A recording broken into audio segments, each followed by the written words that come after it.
Okay, good afternoon and welcome to the Moore County Schools Board of Education Organizational Meeting, Work Session Meeting on December 1st, 2025. We're called to order at 1:30. Is there a motion to go into closed session for the purposes as stated on the agenda? So moved. Is there a second? All those in favor say aye. Aye. All right, we'll move into closed session. Thank you.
For a motion to return to open session. All right, we have a second? Second. All right, motion by Mr. Benway, second by Dr. Dahl. All those in favor say aye. Aye. All right, thank you very much. At this moment, Dr. Locklear has asked for a point of privilege, and Dr. Locklear, I'll turn it over to you. Thank you, Madam Chair. Thank you, Board. I do have a brief personal statement I'd like to share, an announcement I'd like to share with our public and our broader school community.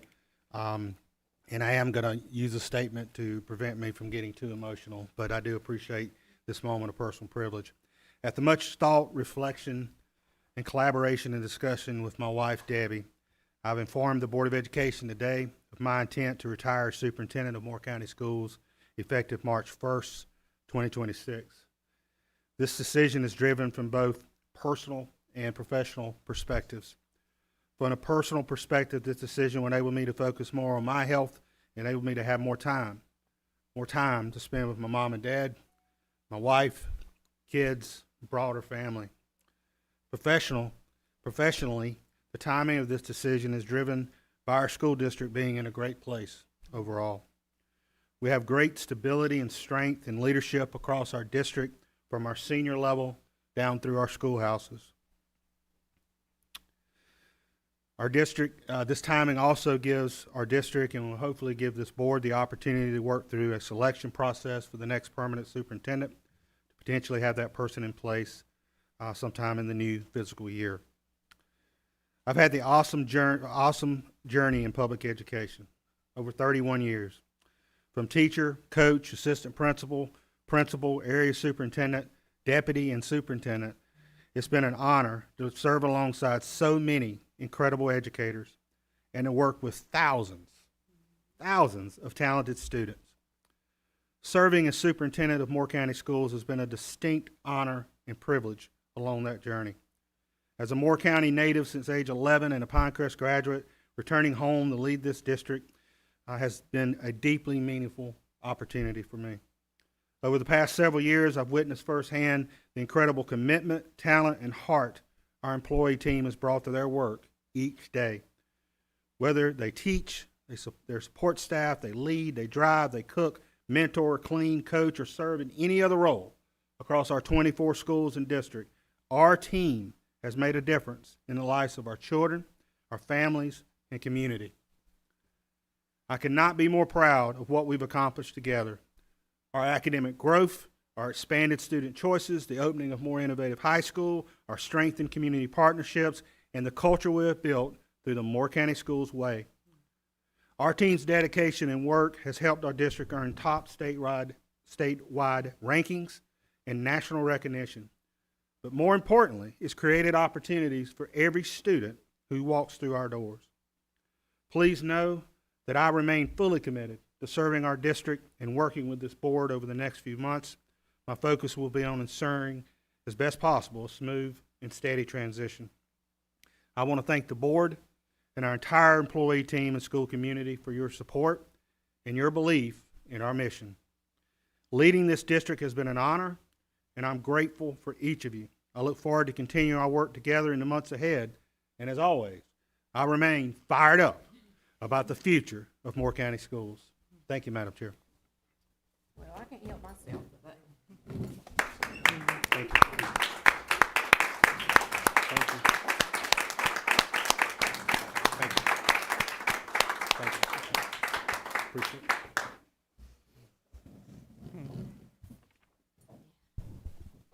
Thank you. Thank you, Dr. Locklear. We'll talk more, and yes, we will have a celebration in your recognition. So we're at the point now where we need to approve the agenda. Do we have any changes to the agenda? Yeah, this time I would like to make a motion to amend our agenda to add item 6D, Superintendent Search Process Workshop, and a second closed session. Need a second? Second. All right. So we have a motion with a second to amend the agenda with an item at 6D, Superintendent Search Process, and to add a closed session right after the board comments, so that'll be item 9. Okay, that'll move adjournment. So at this time, do we have a motion to approve the amended agenda? Okay, Mr. Benway has a motion. Any second? Second. Okay, You've got, the motion was to amend the agenda by Ms. Davis. You Yes, need sir. a second to that. okay. So, We had a second. Dr. Dahl did. I'm sorry. Okay. It just didn't come over the I'm speaker. okay, thank you. Did- So we have a second to that. Okay, so you need to Amended vote agenda. to amend the agenda. To Okay. do that, okay. I'm So sorry. do we have a motion to amend the agenda first? Okay, we have a motion by Mr. Benway. Do we have a second to amend the agenda? Second by Ms. Bruno. All in favor say aye. No, I'm sorry. You've got a motion to amend the agenda. Yes, sir. You need to vote on that. That was Right. Ms. Davis's motion. Okay. Sorry. All right, so let's vote on this amended agenda to add these two items, You're- correct? You're voting to add these 2 items to the agenda. Then you have a second motion to approve the amended agenda. Okay, Okay. So All right, you've let's got vote. Ms. Davis's motion on the floor now. okay, all in favor say aye. Aye. Any opposed? Okay, that's checked, thank you. All right, so now, do we have a motion to approve the amended agenda? So moved. Okay, Ms. Davis, second by Dr. Dahl, all in favor say aye. Aye. All right, here we go. So now we're ready for our Pledge of Allegiance, Mr. Benway. Dr. Dahl, if you can't stand, it's okay. Okay.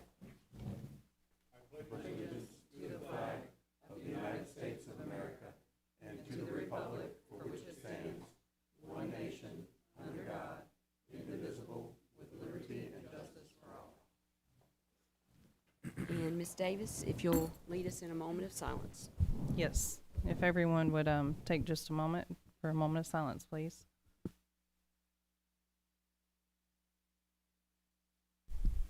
Thank you. All right, thank you very much. And at this time, it's our organizational meeting, so I'll turn it over to Dr. Locklear. Thank you, Madam Chair. As noted on the agenda, I temporarily serve as chairman during the board's reorganization. Therefore, in this role as temporary chairman, I'll preside over the election of the chair. So this organizational meeting on the Moore County Board of Education is called to order. We have a quorum present. The purpose of this meeting is the election of board officers. The first order of business is the election of the chair. As a reminder, nominations do not require a second. Do I hear nominations for the office of board chair?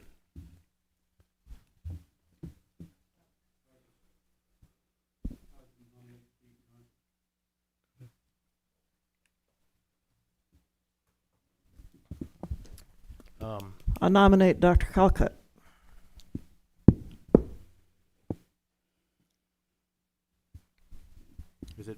Is it the time now when I can? I'll just say I really appreciate the nomination, and I would be very honored to serve the system. But because I've started a new job recently, I just don't think I would have the time to serve. And so I really appreciate the thought, but.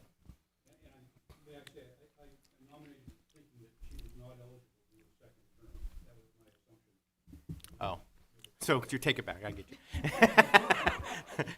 But thank you.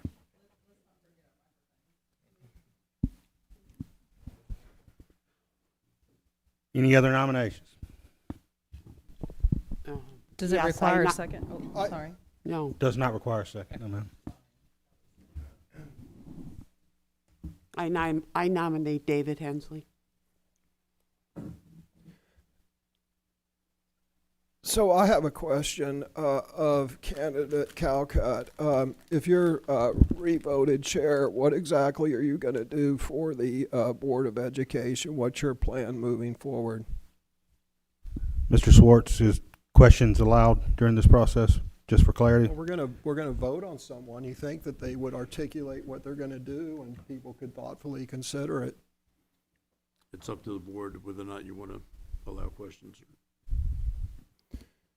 It's my position, people are running for the school board, for the chair, and if they the people, both board members, should hear what they plan on doing in the coming year, what their priorities are, how they're conduct the meetings. More importantly, the public needs to hear what the candidates for chair plan is in the coming year, unless we just kind of want to rubber stamp, vote on someone that doesn't even articulate a position. So my question stands, what's the plan for the coming year if you're reelected chair? You don't ordinarily have debate on this. It's up to the board whether you want to entertain questions or somebody could call the question. So what does Robert's rule say? Is it spelled out in Robert's I rule? call the question.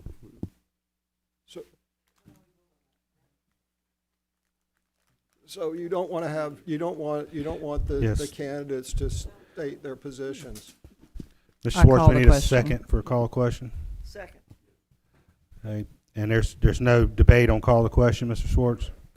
All those in favor of calling the question, please say aye. Aye. All those against calling the question, opposed? Aye. Okay, calling the question passes 5-2. So the question's been called. We have 2 nominations for chair. Because we have multiple nominations, we will use the ballot process, and Board Clerk, Ms. Parker, will pass those out.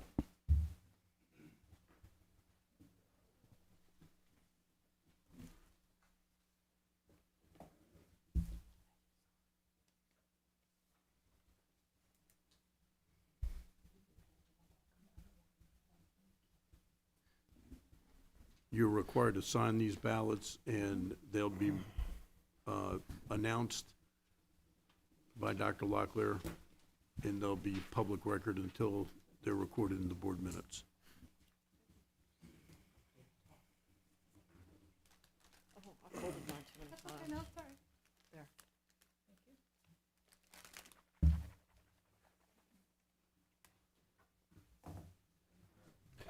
Mr. Schwartz, I'd appreciate you doing that, if you wouldn't mind. Thank you.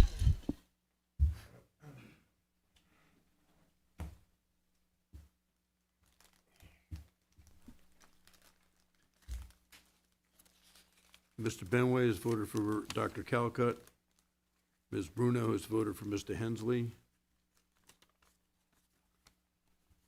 Dr. Dahl has voted for Dr. Calcutt.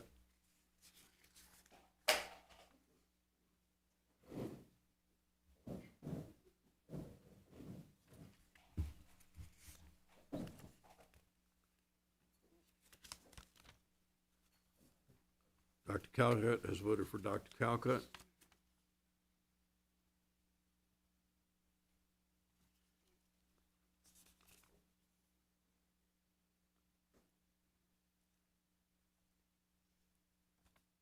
I'm trying to figure out who's, It's probably mine. Yeah, the names are on the top. oh, their names, okay, I'm sorry. I did that, okay. Sorry, Mr. Johnson has voted for Dr. Calcutt. Couldn't read your signature. Mr. Hensley has voted for Mr. Hensley, and Dr. Shannon Davis has voted for Dr. Calcutt. There we go. I didn't see that they were printed there. I was trying to read the handwriting. So Dr. Calcutt is elected. Congratulations. Congratulations, Madam Chair. And now the election of the Vice Chair. You preside over that. Yes, ma'am. Yep. Okay.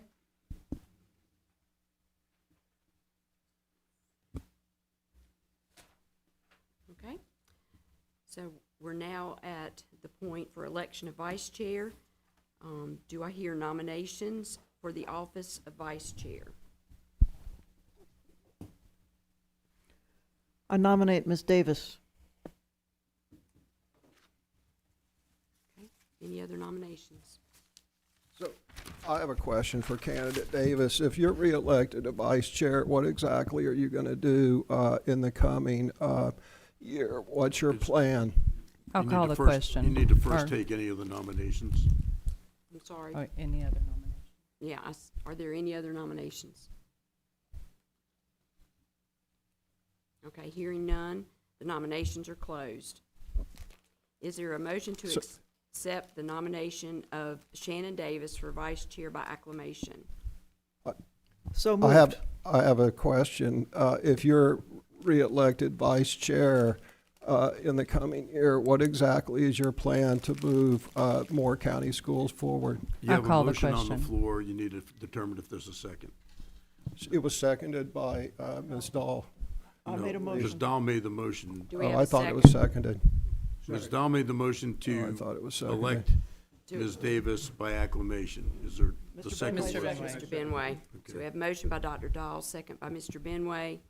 A motion has been made and seconded to accept the nomination of Shannon Davis for vice chair by acclamation. All in favor? I'm sorry, I have a Aye. question.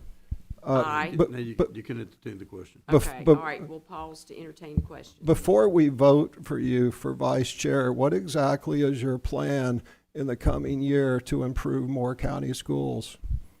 And what's the Point plan? of order, did we not call the question on this? We did. No. I called the question, but it was in between. No, it was before the motion was Yeah. on the So floor. Yeah. would you like to call the question? I will call the question. Do we have a second?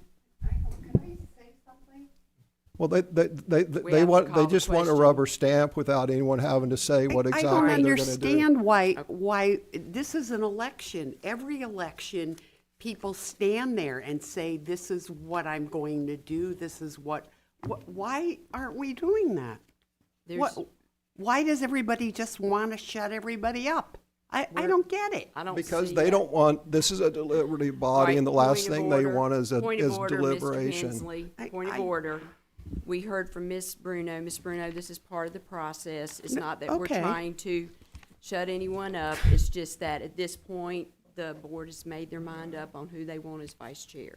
That's my And I don't opinion. have any problem haven't with made their that. mind up. My There hasn't been a vote problem yet. is So- with that nobody wants to explain what they want to do. Nobody wants to explain their plan.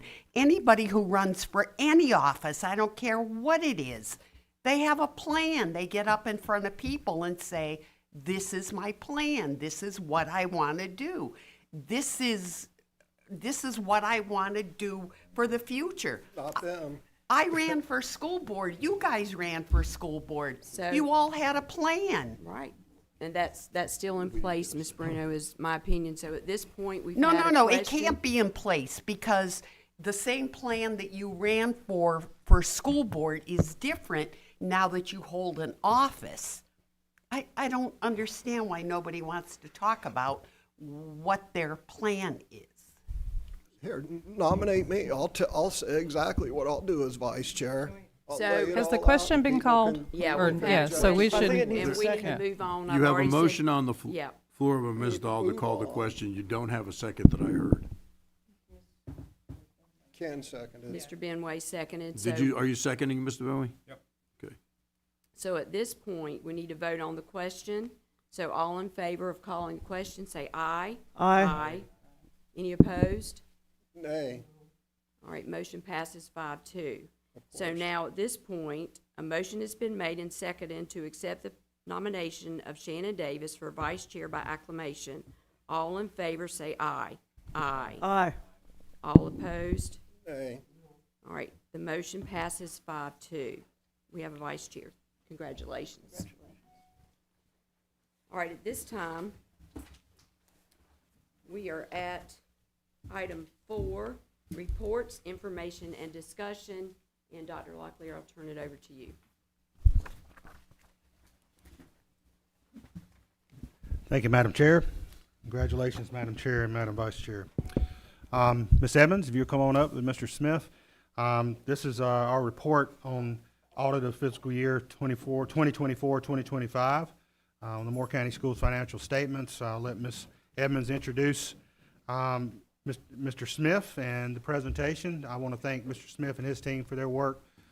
They've worked with us now. This is the 3rd year, I think. And really appreciate the professional job they do, and they're great partners in this process, and also affirming the great work Tina and her team do. So greatly appreciate that. So Ms. Evans. Yes, this is Mr. Dale Smith. He is the CPA and partner for Anderson, Smith, and White. And he will be presenting the comprehensive annual financial report for Moore County Schools for the fiscal year ending June 30th, 2025. Okay, good afternoon, Madam Chair, board members, Dr. Locklear. Good to see y'all again, and I think each of you should have a bound copy of the audit report.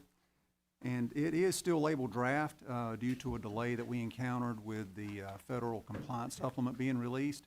And that supplement was released just before Thanksgiving on Wednesday. So the report you're looking at should have no changes to it. We're planning to hopefully finalize the audit on Wednesday of this week. So in any event, the only thing that should change on the report is the removing of the words draft. So I'll try not to take up too much of your time this evening or this afternoon. There's just a few pages from the report that I'll be going over with you. If anyone has a question at any point while I'm going through the report, y'all feel free to interrupt at any time. Be glad to entertain any questions you have. The financial statements cover two primary areas that we're required to issue reports on. The financial section covers the first 59 pages of the report, and it's followed by the compliance section starting on page 60 of the report. And within the detailed financial statements, there are 4 letters that we issue that pertain to these two audit areas. And I'll go over those 4 letters with you this afternoon. And we'll start by discussing the financial section of the audit. And for the financial section, we perform an audit of the actual finances of the district. That's all the dollar amounts and the footnote disclosures that you see in the statements. And we did issue an opinion letter on those financial statements, and it's on pages 1 through 3 of the report. And the opinion letter is a clean, unmodified opinion, and that's exactly what the board wants to receive. And it basically means that we feel as though all of the amounts and disclosures you see in the report are reliable and free from any sort of material misstatement or errors. Now, there's a couple of pages in the financial section that we'll go over, so if you would, let's turn over to page 13 to begin with.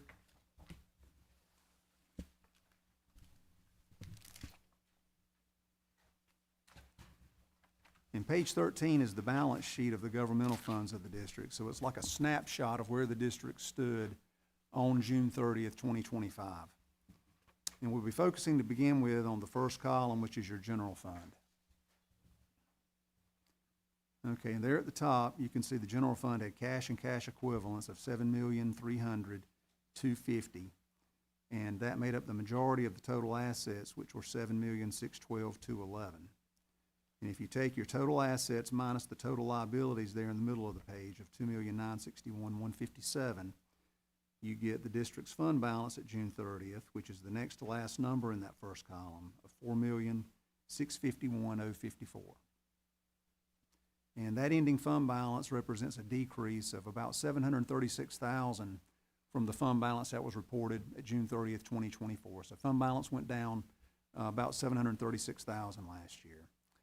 And you all are, from talking with Ms. Edmonds, y'all are planning to budget $1,855,133 of fund balance to balance the fiscal year 25-26 budget that y'all are currently, this current school year that y'all are operating in. And you can see that amount 2 numbers above the $4,651,054. It's the amount assigned for subsequent years' expenditures.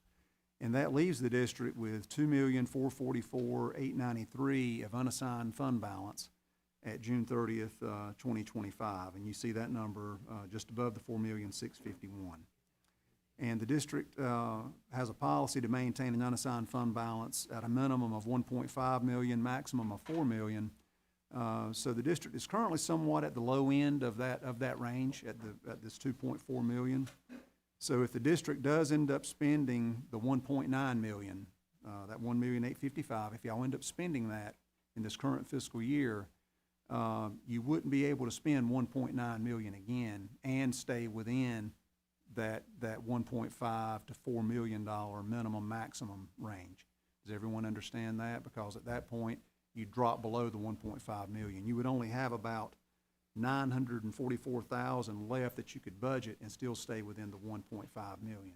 And it's my understanding that the $1.5 million was only temporary anyway. I think y'all, the $2 million is actually the minimum that y'all typically have in place. So anyway, and I know Ms. Edmonds does a great job of keeping you all well informed on the district's fund balance situation.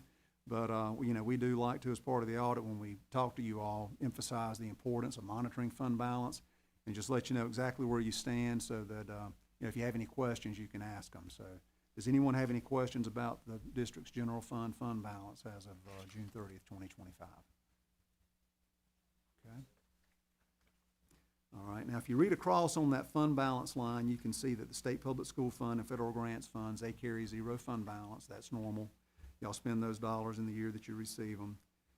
The restricted revenues fund had an ending fund balance of $8,743,100, and a large portion of those revenues are restricted for various local, state, and federal grants and programs that flow through that fund, such as Medicaid, NC Pre-K, and Impact Aid.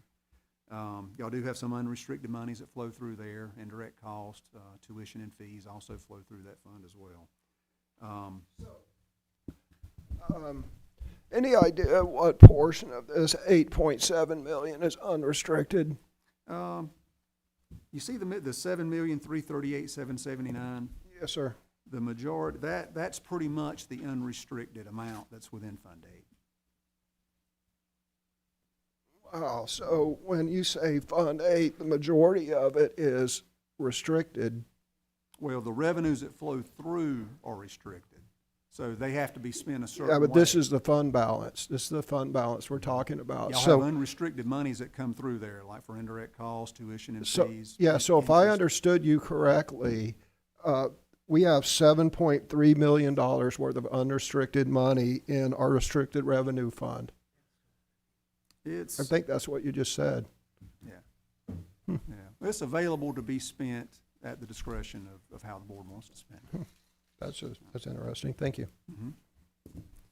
Okay, if you read across on the, on that fund balance line, capital outlay had an ending fund balance of $3,229,176, and all of that fund balance is restricted for capital outlay purposes. And the individual schools combined had an ending fund balance of $3,158,675. So I have a question on that too. Is there anywhere in this report that has any granularity on the amount of fund balance at the schools?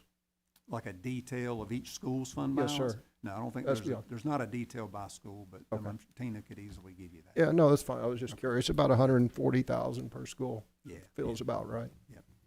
Thank you. Okay. Any other questions on this page before we move on?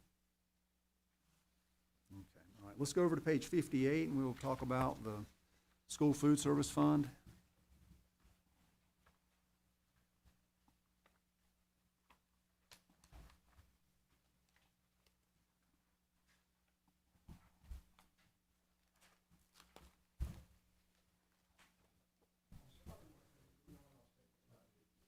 Yeah, 58. Okay, and page 58 shows the revenues and expenditures of this fund for the year ended June 30th, 2025. And if you look about 3/4 of the way down that page, it's the last row that has 3 columns to it, the net change in fund balance line. And the middle column shows the actual results for the year. And you can see that the fund reported a loss last year of $676,334. Does everyone see that? Okay, and that compares to the previous year of a loss of $796,000. So there was a year-over-year improvement of about $120,000. The program reported an increase in state and federal reimbursements of $389,000 last year, and that was partially offset by higher labor costs and about $168,000 decline in food sales. The program also paid about $315,000 of indirect costs last year, and the indirect cost is paid back to the district and deposited into the local bank account to cover the overhead costs incurred by the child nutrition program and operating in the various school sites. Even with the reported loss last year, the program still has good cash balances at year end of about $2.3 million. But the cash balance did drop $758,000 last year. And so if you've got $2.3 million and you're spending $750,000 a year, wouldn't take too many more years for the cash to be gone. So just something to keep in mind that, need to, and I'm sure y'all are monitoring it, but just trying to figure out a way to get closer to a break-even level with the school nutrition program, because if they keep losing money, you'll get to the point you can't charge indirect cost. The state, they're pretty strict about allowing indirect costs to be charged. So I think you might be okay this year, but if you lost another $700,000, you probably wouldn't be able to charge it going forward after that. You mentioned there was a $2.1 million fund balance. Where is that on this financial Well, they've got statement? $2.3 million of cash in the bank. Okay, where's that? I don't see it. That's on, you have to go back to a different A page. for balance that. sheet somewhere, right? Yeah, it's, around page 20. 21, actually.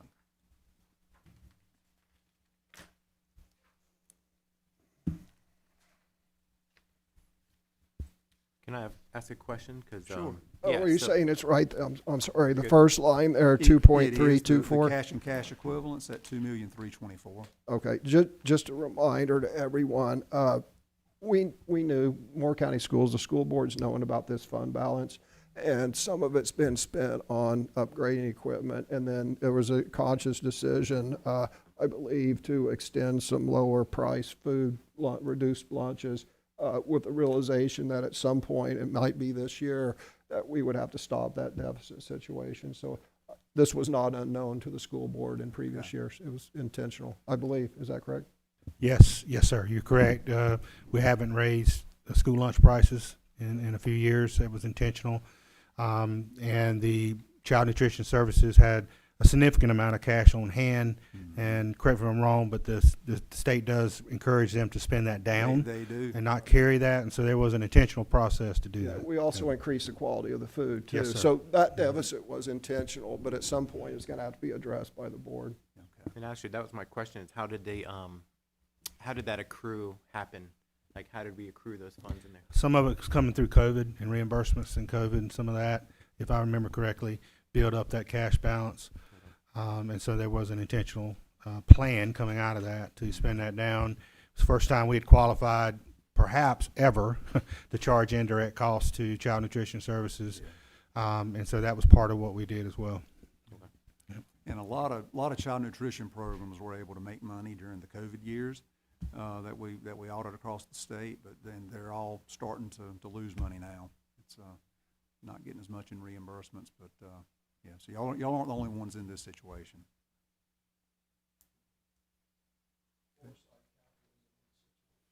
Yeah. Yeah, among other situations. Okay, any other questions about the child nutrition program? All right. And as I mentioned earlier, the audit is broken up into two sections, and the other big section is the compliance portion of the audit. And starting on page 60 is the first of three letters that we issued relating to the compliance portion. And we spend time testing internal controls and specific compliance tests required by the granting agencies. And this past year, we were required to audit the child nutrition program and the state public school fund. And, you know, we pick a large number of payroll and general disbursement transactions, and Tina's department provides us backup documentation for those transactions, and we make sure that those expenditures have been made in accordance with the rules required by those granting agencies. And we're happy to report that all three of the letters we issued are clean, unmodified reports, which means there were no question calls, no findings, no internal control-related weaknesses noted in any of those letters. So, you know, basically, these letters let you know that department heads that are responsible for overseeing these grants are doing their job, and monies are being spent in accordance with the budgets that were adopted by the Board of Education. And we also issued a separate three-page letter. Does everyone have a copy of that? Yep, okay. It's a separate letter on our letterhead, and we call that a required communications letter.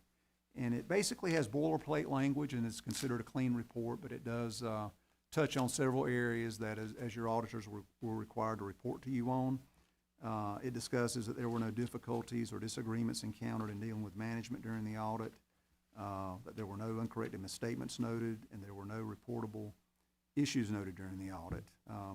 Now, it does point out that there was a new accounting standard, auditing standard that went into effect last year, GASB 101, and it required the district to start recording its share of sick leave that is anticipated to be used for sick time. You know, employees can accrue their sick time, use it for retirement, or they can actually use it for sick leave. So we were required to record a liability in the statements this past year for the estimated amount that is to be used for sick time. The other portion is factored into the liabilities that are booked for OPEB and pension-related liabilities that are also in your statements. So, you know, we ended up having to do some calculations there and work with Tina and her department to record those liabilities. But they are recorded on what's called the full accrual basis. They don't affect the fund statements whatsoever. So the budgetary statements that y'all prepare budgets on were not impacted by having to record this liability. So it's kind of a non-event as far as budgeting goes, but it is a number that we had to spend some time working on this past year. But that was pretty much all I'd planned to go over from the report. Was there anything that I didn't touch on that someone had a question on? Oh, I had a question about that, actually. Sure. The reporting of the sick leave, is that's a new requirement? That's right. Okay. Do we know the purpose of that reporting? Do we have any idea of the purpose of that reporting? Why are we starting to keep track of that? Do we have anything? It's always been there. Y'all have always tracked it. It's always been, I guess, a liability of the district, but they want it to be in the statements now. It's kind of like the pension and OPEB liabilities back in 2015, and then in 2018, y'all had to start recording those in your financial statements, but they had always been there. The TSER system had always existed, but then the GASB decided that those liabilities needed to now be included in the report. Okay. And now they've decided that with the sick leave as well. Okay. So, I was just, every time I hear about that, I worry about what's coming down the pike, if there's any changes that they're trying to collect data on, but. yeah. Y'all have been recording the annual leave, Right. for vacation time. That's always been in the statements, but now they wanted that specific portion of sick leave that's estimated to be used for sick time. Okay. So, Thank you. Mr. Johnson was saying is it doesn't increase our liability. It's just stating the liability that's already existed. So I have a question I'd like to point something out on page 59, if we could go there real quick. Okay. This has to do with the child care, and this ties into our strategic plan. If you look, we budgeted apparently the child care program to break even, 1.5 million in revenue and 1.5 million expenditures. If I'm reading this right, we got a little over $2 million in revenue, and by God, we made $623,000 in profit, and that $623,000 in profit was transferred to fund other programs, right? So it was put to good use by the district. I would point this out for a couple reasons. One is, part of our strategic plan is to, help recruit more people. And, if we made $623,000 profit, keep in mind, we made $60,000 profit, like 33% net profit, because we don't take the proper, there should be some rent and power in there that we kind of, get for free. But the point is, we charge below market rates for that daycare, and we give a lot of it away free or greatly reduced to our employees. We have $623,000 of additional daycare that we could have given away to employees and broken even, which would have helped retention, or we could have made more profit. There's a great need. If you listen to the public, there's a huge need for affordable quality daycare in this county, and I've advocated for a long time that more county schools can play a role in providing that while making money to fund our programs and to fund free or very low-cost daycare for our employees. This is clearly illustrated on this. We expand this program, and it's going to help with recruiting, and it's going to help fund our other initiatives. This could easily be $2 million in net income to the district while helping our citizens with the problem with low affordable quality daycare and helping our recruiting. This should be a priority of the board, is to get this program up and running district-wide. And by the way, we talked about seed money for this. Well, you got to hire a district-wide coordinator. Well, there's $623,000 worth of seed money. Anyway, thank you. So I assume I read that right, correct? you did, yep. Okay, thank you. Just for clarification purposes, and Tina, correct me if I'm wrong, but that money goes back to the site. The profit goes back to the schools, support the program, buy materials, resources, et cetera. So just wanted to make sure that was clear. It wasn't kept at the district level. Understand, but whether it's used to fund needs at whatever level, or we use it to, as a employee retention, the fact of the matter is we can and do make money with this. Okay. Are there any other questions? Dr. Locklear, any other comments? No, I just ma'am. want to thank you, Mr. Davis. That's outstanding. Thank you, Ms. Edmonds. We are so proud of you and your team. and our departments and all the, you know, the dotting the i's, crossing the t's, and making sure that everything's accountable. We really are impressed and very grateful. So thank you so much for your service. Thank you. And I'd like to, Ms. Edmonds and her staff, they really do a great job. I mean, we audit a lot of school systems across the state, and y'all do have one of the best finance departments anywhere we go. Well, So, thank you for yeah. saying that. Thank you. We agree wholeheartedly. Yeah. Thank you very much. Thank you, Dale. Appreciate it. All right, thank And you. thank you, Tina. Congratulations on your retirement. Thank you. All right, we're at item 5. We're looking at pending action and discussion, and we've got our out-of-state field trips. Dr. Locklear. Yes, ma'am. We have several field trips that Dr. Capps will present. And I'll just turn it right over to Dr. Capps, but these field trips, out-of-state field trips, do come with my recommendation for approval. Dr. Capps. Oh, we're fancy now. Good afternoon, everybody. I've got 5 field trips for you. One just came in hot off the press. The Union Pines High School air rifle team just got a special invitation to a regional competition that they hope that will send them to nationals if they pass this round in Norfolk, Virginia. So that's top of the list. Next, our Union Pines High School cheerleading team has won a regional championship, and they're headed to nationals in Orlando, Florida. High schools, elementary, as well as Southern Middle School would like to go to Washington, D.C., closer to spring break. And then the Pinecrest High School Marketing Club has also requested to go to Orlando for a marketing master class. So, any questions? Any questions? All right, thank you very much. Thank you, Dr. Capps. All right, item B, first reading of new and revised policies. And I'll return that right over to our policy committee chair, Ms. Davis, but there are 2 policies that came from a policy committee meeting last week. And the first is dealing with the board meeting agenda, and the second, which was recommended to be recommended by the committee to be reviewed on first reading. And then, as the board's aware, we've been discussing our school police officer program policy, and specifically on that policy, the special separation allowance when officers can retire.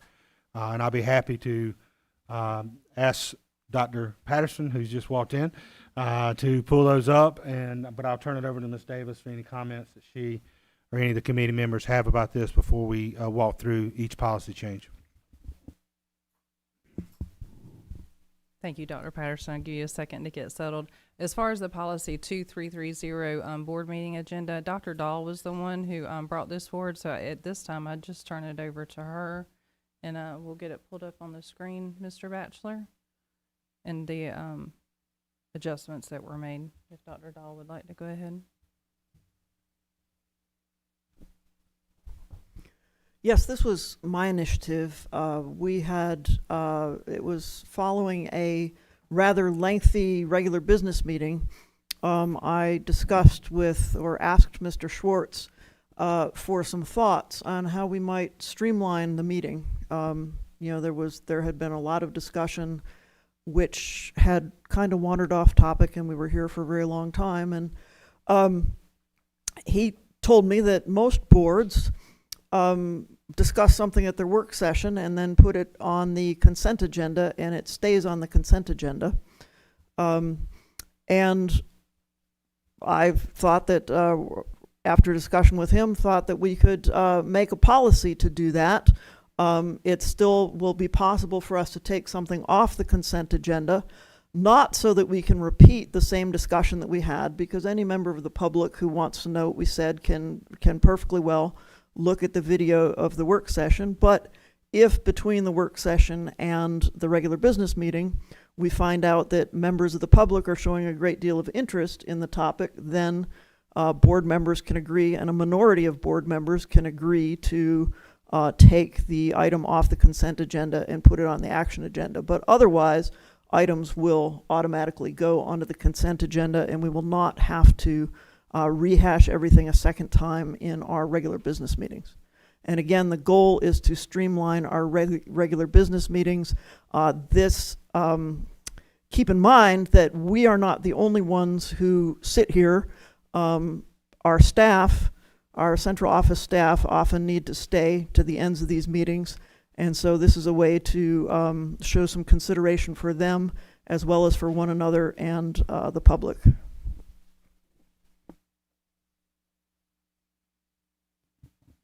Do I need to read what the red says, or can everybody look at that themselves? I think we can see it. All right, so we have first reading. So was this voted on in committee? It was voted to bring it as recommended, as And it's what was written. the vote, and who's on the committee?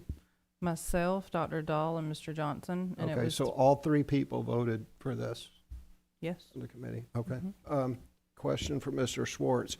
Where does the ability for one board member to remove stuff from the consent agenda come from? Because like everybody does that, the county commissioners does that, the Sandhills Community College. Is that Robert's rules that it comes from, so it can be overruled by policy? You have your own rules of order, and your own rules of order don't speak to this. So your board policy on rules of order says, to the extent that we don't cover it in our board policy manual, we defer to Robert's rules. And so this would be a board policy that would override Robert's rules. Right, so the ability for one person, one board member to take something off the consent agenda, that arises from Robert's rules, not a state law, is what I'm getting at. That's correct, but the idea behind this is Robert's rules doesn't speak to having a work session where you go through everything. I understand that policy can override Robert's rules. I'm just wondering where the fact that one person could remove it, that came from Robert's rules. That comes from Robert's rules, but And your there's no, board and there, policies right. override Robert's rules. Understand, but there's no state law that says that. Correct. Okay, thank you. This is tyranny of the majority. I'll point out the 5-2, the frequent 5-2 votes, and how magically it's 3 board members, not a majority. So again, we have tyranny of the majority. We'll just call this the shut down the dissension policy. You know, if you're really interested in streamlining business meetings and preserving the time of the central office employees, I would do away with the recognitions, awards, and program overviews that seem to consume 30 to 45 minutes of each meeting. So, you know, that's something to look at. And obviously I oppose this because my goal isn't to get here, present awards, shake hands, and then pass a unanimous consent agenda. That's not what we were elected for. And also, Ms. Dahl, you're assuming that no one has any additional thoughts or receives input between the business meeting or the work session and the business meeting. We've been told all along, oh, the purposes of the work session is so that we can have discussion, and then we can think about it over a week, and then we can come back and finalize discussions and vote for it.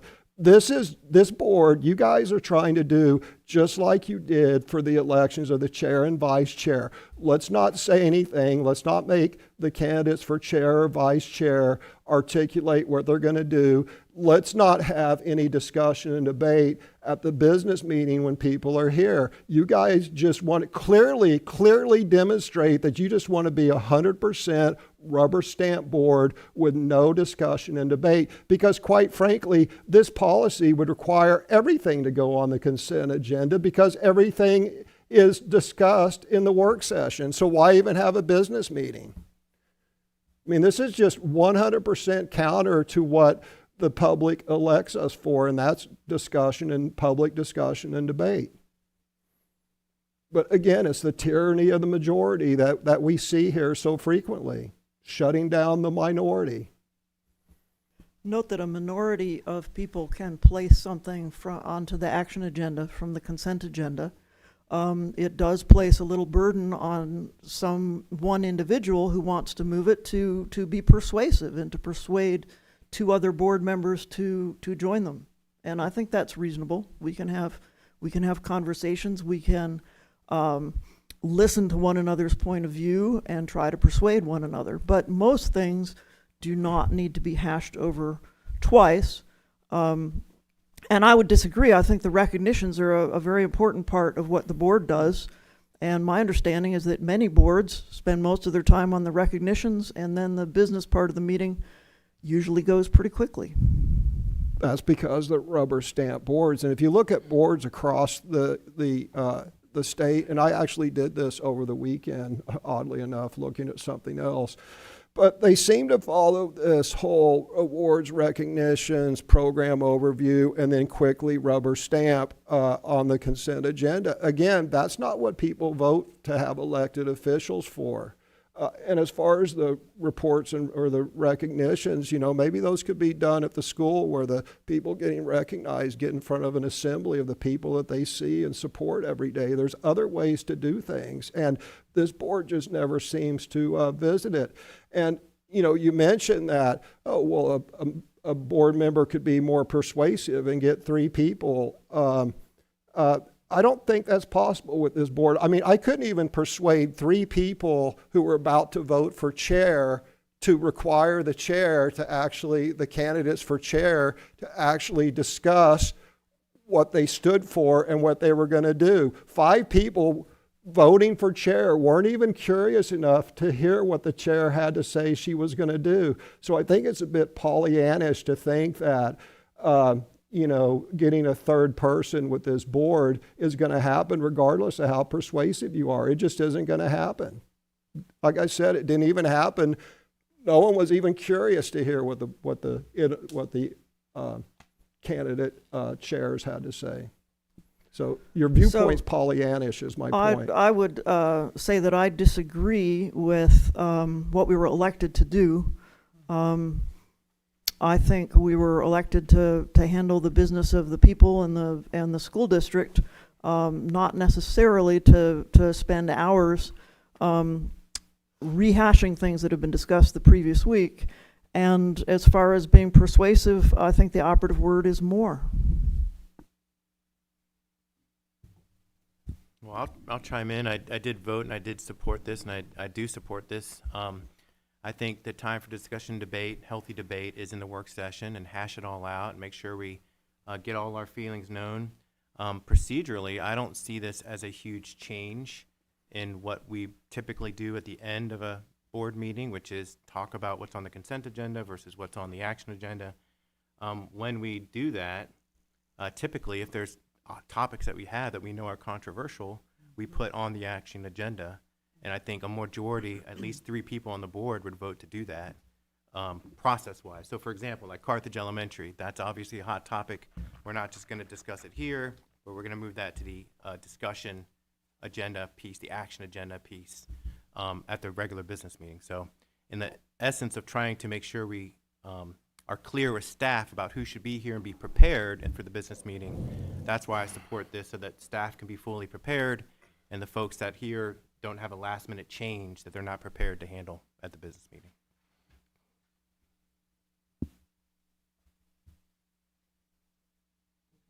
Yeah, I have a question. I'm not sure I really understand this.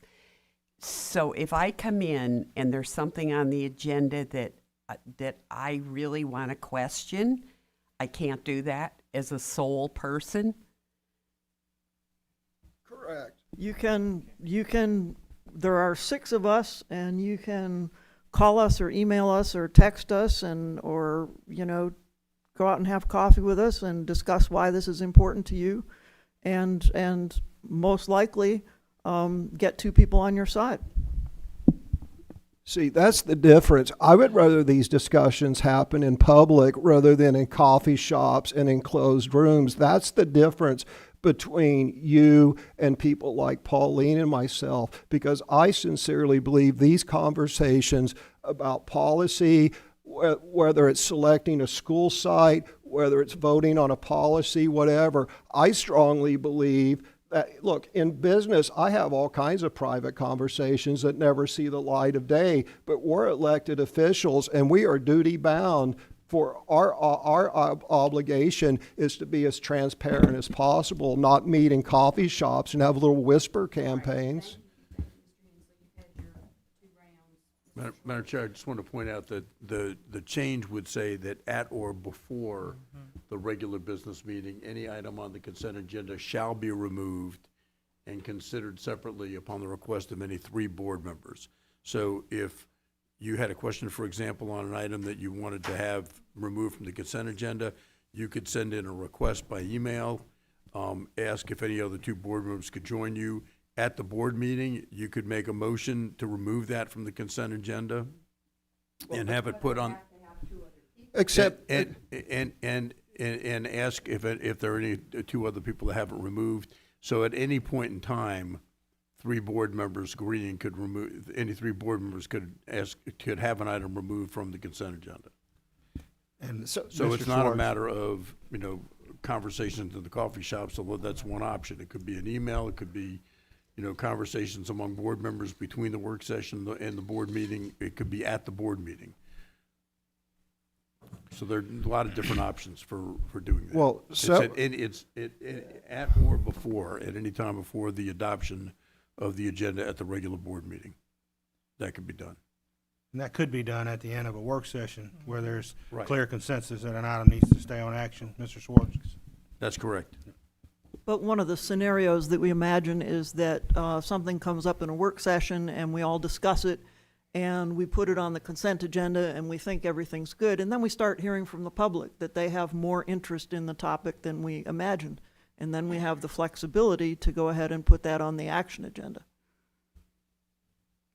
So I have a question for Mr. Schwartz. Mr. Schwartz suggested what I believe could lead to perhaps a improper illegal quorum if we're sending emails out and saying, hey, I want to do this, and will someone side for me? How many times on one hand have we been cautioned not to do that?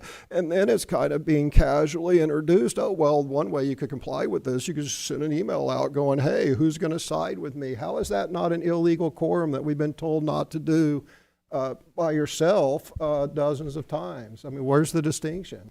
The distinction is that an email trail or email communication among board members is fine. There's no problem with that. That's not at all what we've, Allow me to finish. please. Sure, sure. Thank you. What I've cautioned against is simultaneous communication in a chat room. That's different. Or a text Okay. message. Or a text message with all the board members where you're simultaneously communicating.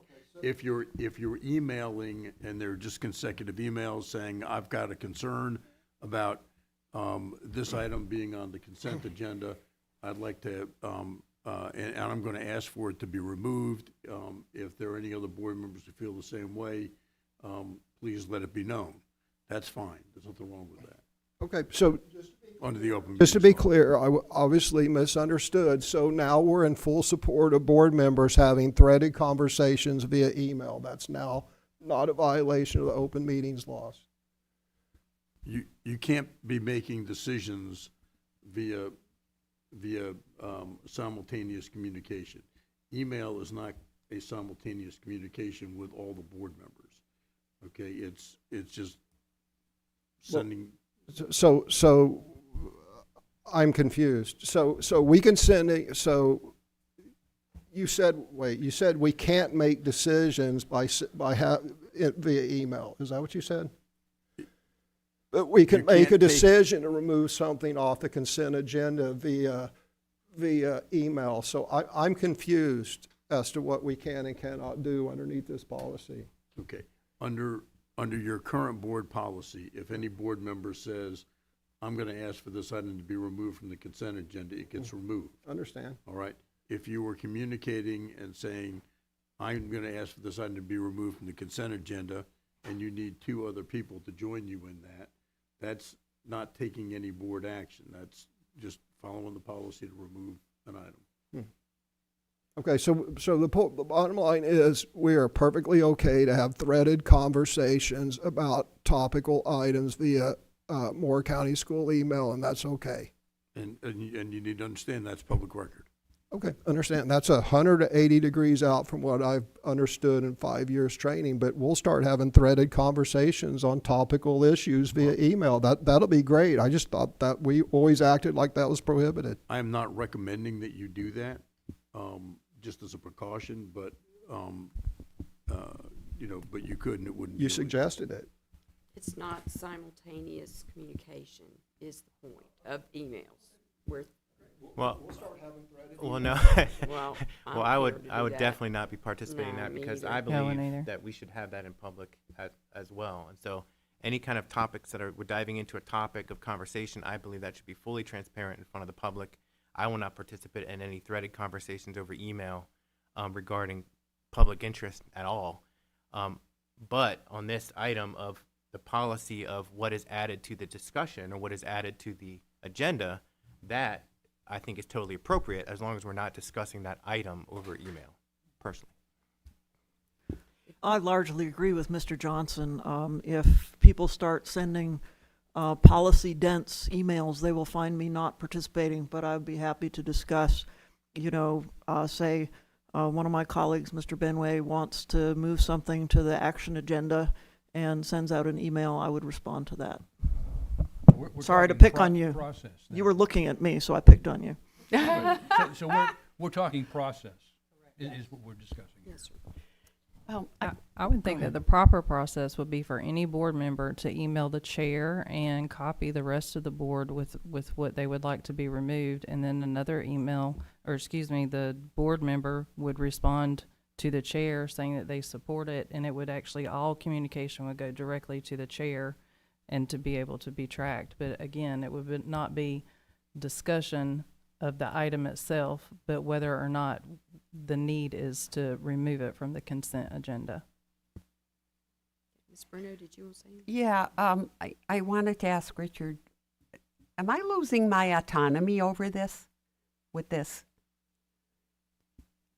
Well, I'm not My sure what own you mean. thoughts, my own, it just, I think it a question sounds is, like- are we losing a right as an excuse elected me. official?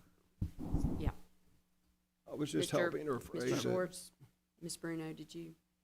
yeah, and he probably worded it better, because I said, I meant David, not, That guy over there. Yeah, Richard, yeah, that guy over there. I feel like I'm losing my autonomy with this. I think what the intent was from the policy committee on this is you already fleshed things out fully at the work session. And the idea is for things that have been fully fleshed out at the work session, they go on if it's clear that a majority of the board is in favor of it, it goes on the consent agenda. Right.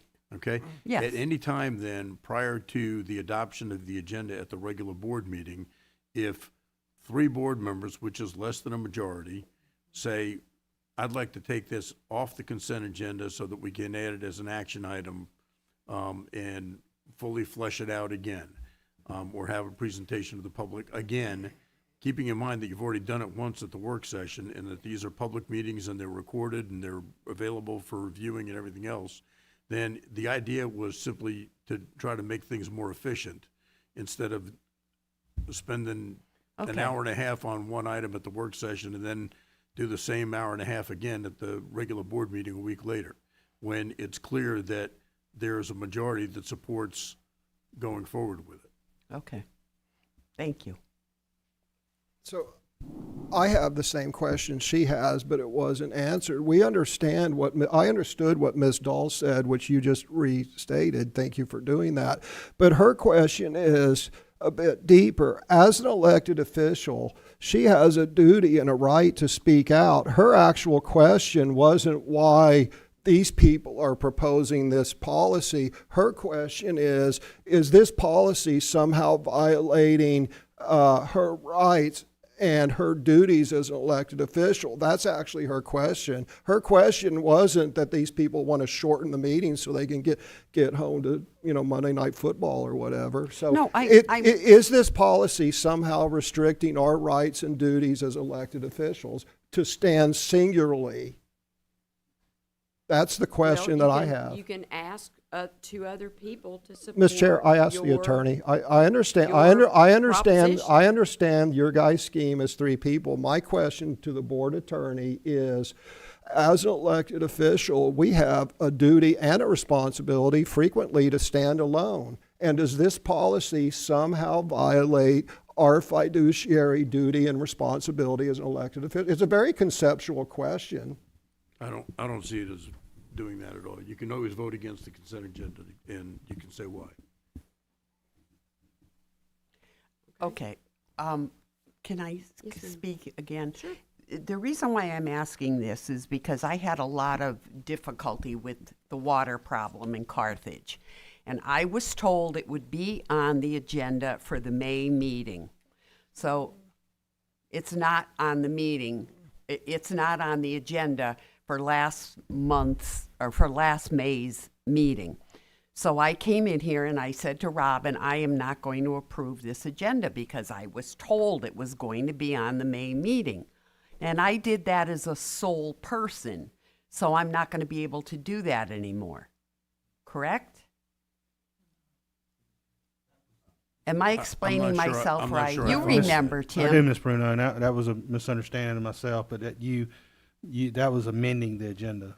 So you amended and asked to add that item, the board I voted in did. favor in that, and Ms. Purvis gave a report Yes, based on where we yes, were at the exactly. moment. Yes, ma'am. So that was not That was taking an item off of consent, et cetera, that you were, requesting to amend the agenda. Okay, Which what any I board member can do, make a motion to do. So I can before- still amend it. That's Yes, ma'am. not being taken away.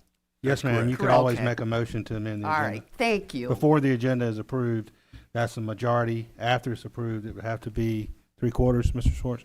But yes, 2/3. Two-thirds. But you always can do that. Okay, thank you.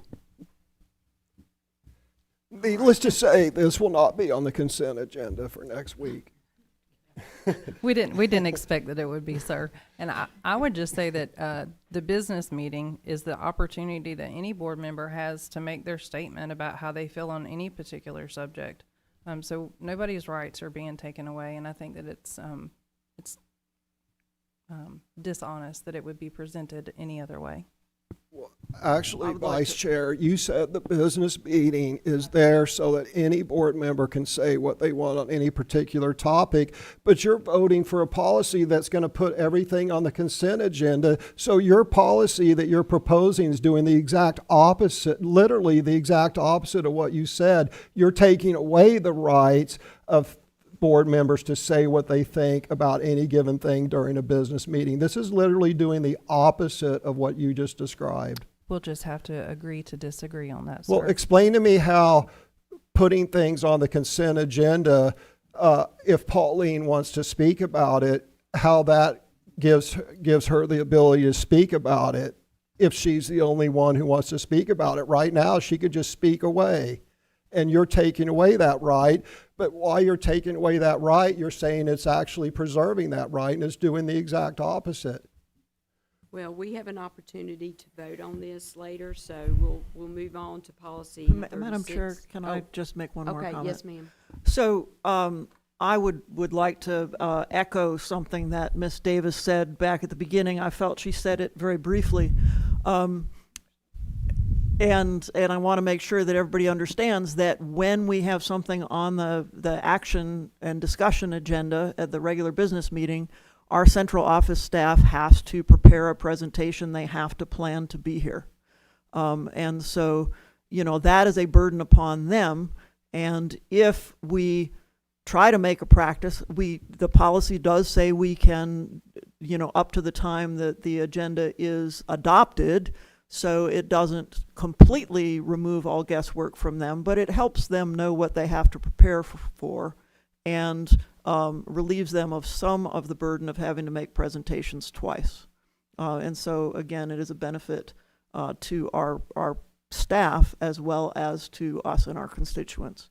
And yes, there may be difference of opinion as to how much and how lengthy discussion should be and whether meetings should be streamlined or not. But here, I have brought up this proposed change to policy to give this board an opportunity to choose whether we would like to have a little bit shorter meetings and a little bit less discussion at the regular business meetings.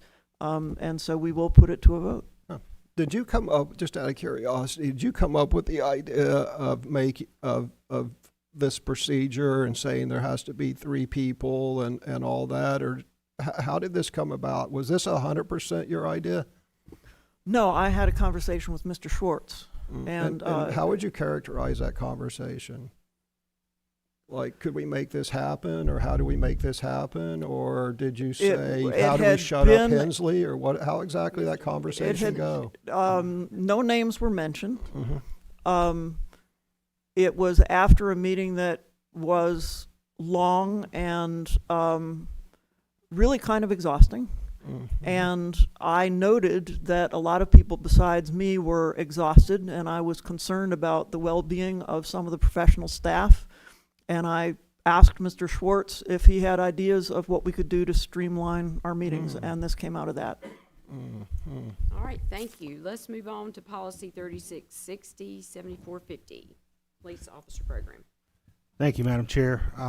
And you may want to speak to this as well as chair of our temporary safety committee before I dive into it. But so I'll give you that opportunity. Is anything you want to share? Then I'm happy to kind of review what the policy committee is recommended for review on the first reading. Yes, our temporary safety committee has looked at our recruitment and retention of our officers, and we actually had some survey results that we reviewed last week, and this has been brought to our attention multiple times. It's been brought to our attention by our interim chief officer Gooch, by our staff, even Sheriff Fields mentioned it as a possible way that we can recruit and retain our officers. So I appreciate the policy committee looking into this and like to hear a little bit more about it. Ms. Davis, okay, thank you. Charlie, if you'll just kind of scroll up quickly to the top of where this starts on L. No, you went to just L. Thank you. By general statute, law enforcement officers have what's called a special separation allowance, that after they have served 30 years or more credible service, and they're 55 years or older, or when they're 55 years or older with 5 years of credible service, they can receive what's called a special separation allowance, and they can receive that up to age 62. And that's based on a formula that's 0.85% based on the years of credible service based on their last base annual compensation. So there's a formula that's driven by general statute. This is a benefit in general statute to law enforcement who have served 30 years or 55 years and have at least 5 years. Once an officer receives this benefit from an agency, they can't receive it from another agency. However, we did receive feedback from the sheriff, from our officers, that the way our policy was written, which you'll scroll back up, please, Charlie, the way it was written at the time was kind of a disincentive for some officers potentially coming into Moore County schools or staying with Moore County schools. And it formally required an officer to be eligible to receive 50% of the benefit if they worked a minimum of 10 years, and 100% of the benefit if they worked 20 as a full-time service as an officer. That was discussed as being a disincentive for our officers for retention and for recruitment of potential officers coming in. And so after reviewing this, I did review it with Ms. Edmonds as well. The recommendation to the policy committee to provide a little more of an incentive was to require 8 years of full-time service as a Moore County Schools officer. And as this reads, the officer would be eligible to receive 100% of the benefit at 8 years of full-time service as an officer, and it would take effect if the board approves it on December 8, 2025. Officers who are already receiving the separation allowance as of that date shall continue to receive the benefit under the terms in effect at the time of their retirement. This was reviewed by our attorneys as well. I discussed with the policy committee and the temporary safety committee. The board also needs to understand with this, there's a potential budget liability that goes with it. Based on some forecasting out of what that would look under current staffing, that potentially could cost the board approximately $100,000 a year with the total cost and impact based on current staffing, because remember, folks are aging out, et cetera, of around $650,000. So there is a budget liability. That's an estimate.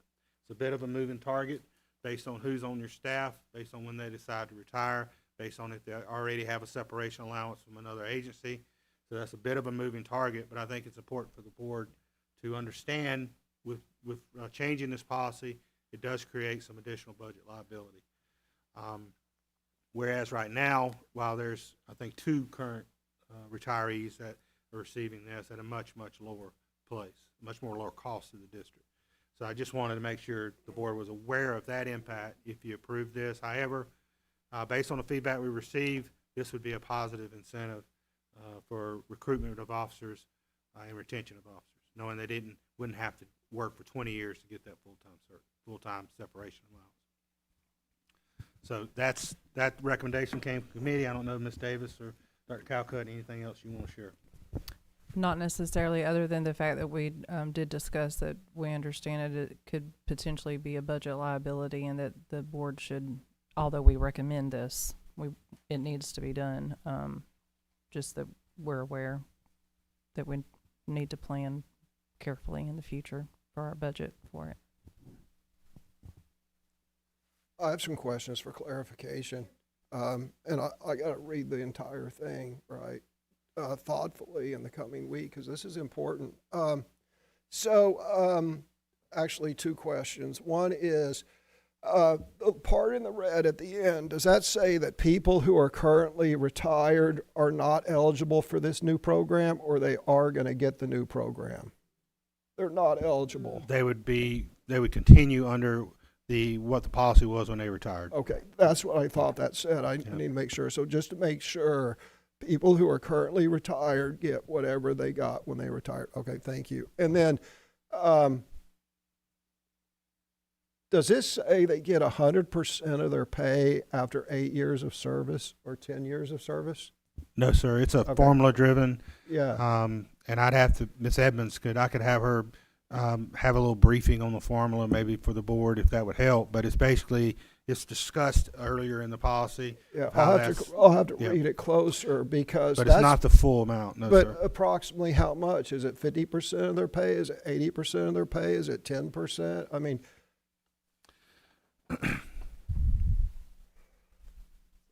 it's 0.85% of the officer's most recent base annual compensation, but that's also, there's a modifier based on years. So if I understand it correctly, but I'm going to get more information on that, Mr. Hensley, to make sure I'm giving a very clear explanation of that to the board. I'll ask Ms. Edmonds to help me with that. It's very important that we understand that. Yeah. I mean, Ms. Davis, you're chair of the committee. Can you explain it? I don't understand. Being chair, sir, just means that you make sure that the meeting goes in order. It doesn't mean that I'm making the recommendations or that I'm the expert on it. That would be Dr. Locklear and his staff. Okay, well, okay. I mean, 3 people voted on it. Did any of y'all understand how this works? I don't. Well, I did at the time. It's been a long couple of weeks for me personally. However, what this does is it brings us into parity with what other law enforcement agencies are offering. Except a couple, so other agencies are doing 100% retirement at 8 years. Okay, so one difference is that we can only hire people who have a certain minimum amount of experience. 2 and years. So we are 2 frequently looking at people who have longer than 2 years service with another agency.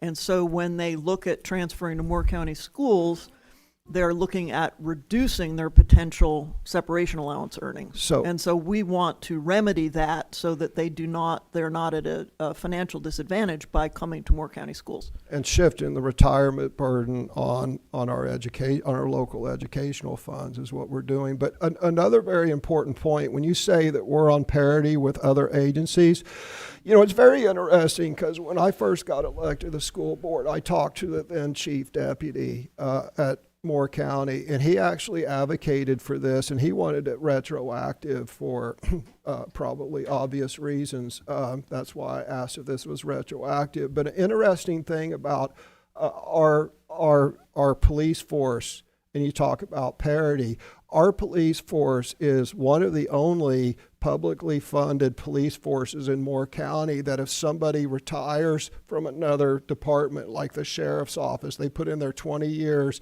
in the sheriff's office, or they put in their 20 years in a municipal department. We are one of the few public, I think we're the only, maybe Sand Hills Community College, because it comes out of a different pot of money, state instead of local. We're one of the few government-funded agencies that a law enforcement officer, after retiring, can come to for a second career. What they're trying to do is they're trying to set up Moore County schools to be a 10-year second career so that officers can retire from the sheriff's department or municipality, come here and do 10 years, and then retire and double dip. That's what they're trying to do. That's what this is getting shaped for. Is that a good thing or a bad thing? Will it help? I don't know. Do we want a lot of 45 to 50-year-old officers as our SROs? You know, the answer may be yes. The answer may be no. But the reason, you got to understand why the law enforcement leadership who's suggesting this and advising it is what they're trying to do is they're trying to set up a place where officers can go as a second career, spend 10 years, and then retire twice with full retirement because it comes out of different pots of money. That's why the law enforcement, that's why the sheriff and everybody's trying to get the school board to do this. So you need to think about what the purpose of this is. It's not because we have to hire officers with 2 years experience. Okay, then just give them credit for time served or something up to a certain amount. But this is, again, setting it up so that law enforcement officers can double dip. Anyway, thank you. Just a couple pieces, Mr. Haynes, to make sure I'm clear. It's perfectly legal to double dip. I'm not saying it's... I know you're not. I just wanted to be clear. This special separation allowance is unique for law enforcement. If we did have someone who retired under LGERS, a local government retirement system, and then came and worked for the state and are now contributing to the state retirement system, that would be funded through whatever their contributions are once they're vested in the state retirement system. This special separation allowance would be unique just to our law enforcement, and it is a liability to the district. But I just wanted to differentiate between the retirement system and what this is. Understand. And by the way, this is a liability for the life of that officer, right? It's a liability up to age 62. Age 62. Thank you. Yes, sir. All right, thank you very much. We're ready to move to item C, revised updated Moore County Board of Education meeting calendar for August 26th through July 27th. Thank you, Madam Chair. If we'll pull that. Thank you, Dr. Patterson. Thank you, Dr. Patterson, sorry. If we'll pull that item up, Charlie. This is each year myself and Ms. Parker brings to the Board of Education revised updated meeting calendar. This one goes out until last year. This time you approved the meeting calendar out to July 2026. And this one just extends it out as we normally do out until July 2027. The meetings and the pace of the meetings are aligned to what the board has been following for several years. So there's nothing new or uniquely different with the calendar. It's just extending it out until July 2027 and comes with my recommendation for approval, Madam Chair. Okay. Thank you. That's pretty standard. All right. Everybody looks good. All right, we'll move to item D. Final endorsement of site selection for the replacement of Carthage Elementary School. Dr. Lockley? 5-minute recess. Oh, yeah. We'll take a 5 minute. Sorry, Ms. Purvis. We'll take a 5 minute. No problem. Sorry about that, y'all.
All right, board members, we'll return to open session, and we're at item D, final endorsement of site selection for the replacement of Carthage Elementary School. Dr. Locklear. Thank you, Madam Chair. I'm going to turn it right over to Ms. Purvis to give an overview of the work that's happened around all the various sites that have been shared with the staff and the board. Follow up from our joint meeting with the town of Carthage.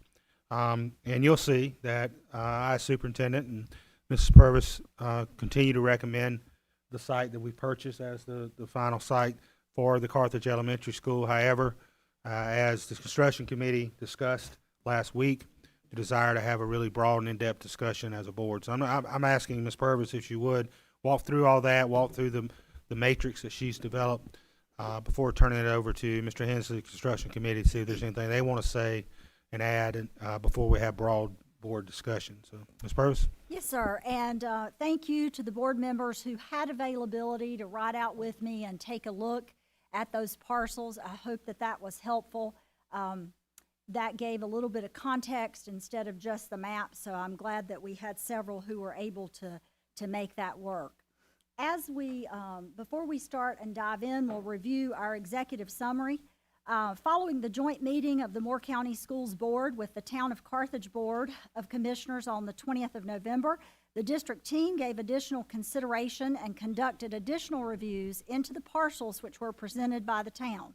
This information was shared with the construction committee members on their November 24th meeting. Committee members reached consensus determining the only viable alternatives to the property already purchased by the board were the Needmore site and the site behind Pete's. After gathering additional information on those sites, it is the final recommendation of staff that the parcel already purchased by the board is the best site to meet the future needs of the entire district while being good stewards of the taxpayer money. While we do realize that no site will ever be perfect and there will always be some opposition to any site chosen, the parcel purchased on Vast Carthage Road has adequate road frontage which aligns to DOT specifications, has more favorable topography, has less traffic, and is uniquely situated to allow accommodation for future capacity issues. Staff recommends the purchased site on Vast Carthage Road receive final endorsement as the site for the new Carthage Elementary School so that we can move forward with site development. This will allow us to have a comprehensive plan from which to gather a final estimated price for the construction of the new school in time for this information to be relayed to the Board of Commissioners for placement on the November 2026 general obligation bond. However, to ensure that the board has all the information that is available on each site suggested, staff has created a priority matrix document to share that information and to give the board a tool for further discussion before taking final action. And Mr. Batchelor, if you would pull up this matrix, Cindy, if you would pass out a paper copy, that will just allow you as board members to be able to see this a little more clearly. And then we will share out, Charlie, I'm not seeing the highlights for each parcel, so will you be able to click and pull those up? Okay, perfect, just checking. Okay, thank you, sir. So as we look at this priority matrix, and as I said, you'll be getting a digital copy after the meeting, but we wanted to walk through. We'll go through each parcel one by one. On the electronic copy, you'll also have the individual pros and cons that are attached to this document Ms. Parker just handed out to you. When you look at this, this rubric, you'll see that we're asking that each of you rank each one from 0 to 3, with 0 being, I don't really think it's a feasible location, and 3 being, this seems optimal. When we look at the areas that we're ranking, first of all is topography and site development suitability. Now, Mr. Johnson had a question that he asked, and it was a valid question in terms of site development. He said, hey, could we get an estimate? How much more would it cost us if we have a 30-foot drop here, but we have a 70 or 80-foot drop here? How much more is that site development cost? So in speaking with architect and engineers, we really, I can give you a little bit of an answer, but not a definitive one. First of all, if the substrate of the soil were exactly the same. And when I'm talking about that, I mean when we test the soil, if there's no huge rock beds underneath or something that we have to contend with as an issue once you start digging, then you could expect about a 30% increase. However, we do know it's not always present, but it's more likely that you're going to have issues with rock underneath when you have greater changes in topography. So it could be that you get into these sites and the substrate is not the same. If there's rock underneath there and we have to really contend with that rock bed as we develop that site, of course that 30% begins to rise. So the short answer, Mr. Johnson and the rest of the board, is that it is going to increase by 25 to 30% if the substrate is exactly the same as where we have already purchased. We can't tell that unless we do some preliminary testing, the way that we did on the parcel that's already purchased, to ensure that, hey, this is a good place for development. So I hope that gives you a little bit of context. We know it's more expensive, 25 to 30%, but we could go up depending on what's found underneath the soil, if that makes sense. And then we look at ability to offset future student growth. That is the board's ability to think about utilizing Carthage Elementary School in the future for capacity for the overflow of Vass and Sand Hills Farm Life. Additionally, the third is positioned with the ability to mitigate traffic. In other words, can we get traffic off the road? Can we get traffic out of the road quickly? You'll see the second note there out to the right of your rubric is school facilities guideline says connectivity to a local roadway network. It's important to the school and the local commuter traffic. A school site with good connectivity will have traffic access from several local roads and not dependent on one major route. Dispersing school-related traffic volumes across multiple routes will not only reduce traffic volumes and congestion throughout the local roadway network, but also helps with emergency access to the school site. When we think about that, you'll go back to our discussions about Aberdeen Elementary. You remember that we had the discussion that at the onset of building that school, we were supposed to see that road paved all the way through to the other side, which would allow us the ability to get in there from another direction. Right now, we're getting into that school and leaving that school all from Highway 5, right? There are not multiple directions that we can quickly head off into. And so it would help us if we have multiple directions to go. And then road frontage, that's also a part of mitigating traffic. Per the DOT guidelines, they recommend 600 feet between driveways. They will settle with a 400 feet minimum if they assess that. So that means when we're taking a look at the bus entrance and the car rider ingress, egress, we need at least a minimum of 400 feet between those two roads to meet DOT standards. So those are some of the notes, and I know some questions we had. And then the availability of utilities or the ability to contain a septic is going to be important. So we'll just go in the order that we have here, which is first, Mr. Batchelor, the Needmore site. If you'll look, attached is a pro-con sheet for the Needmore site. And we'll go just one by one and kind of review what are the pros to each site and what are the cons. First of all, the Needmore site does have suitable topography. It has adequate road frontage for the property to have ingress and egress. There is available sewer and water from the town. The location is a desirable location by the town of Carthage, and although it's not in the city limits, the town shared that they could easily annex it. The cons are that there's only one way in and out of this property. Needmore is on a dead-end road. It is immediately off of Old Glendon Road, which is right there on 2427.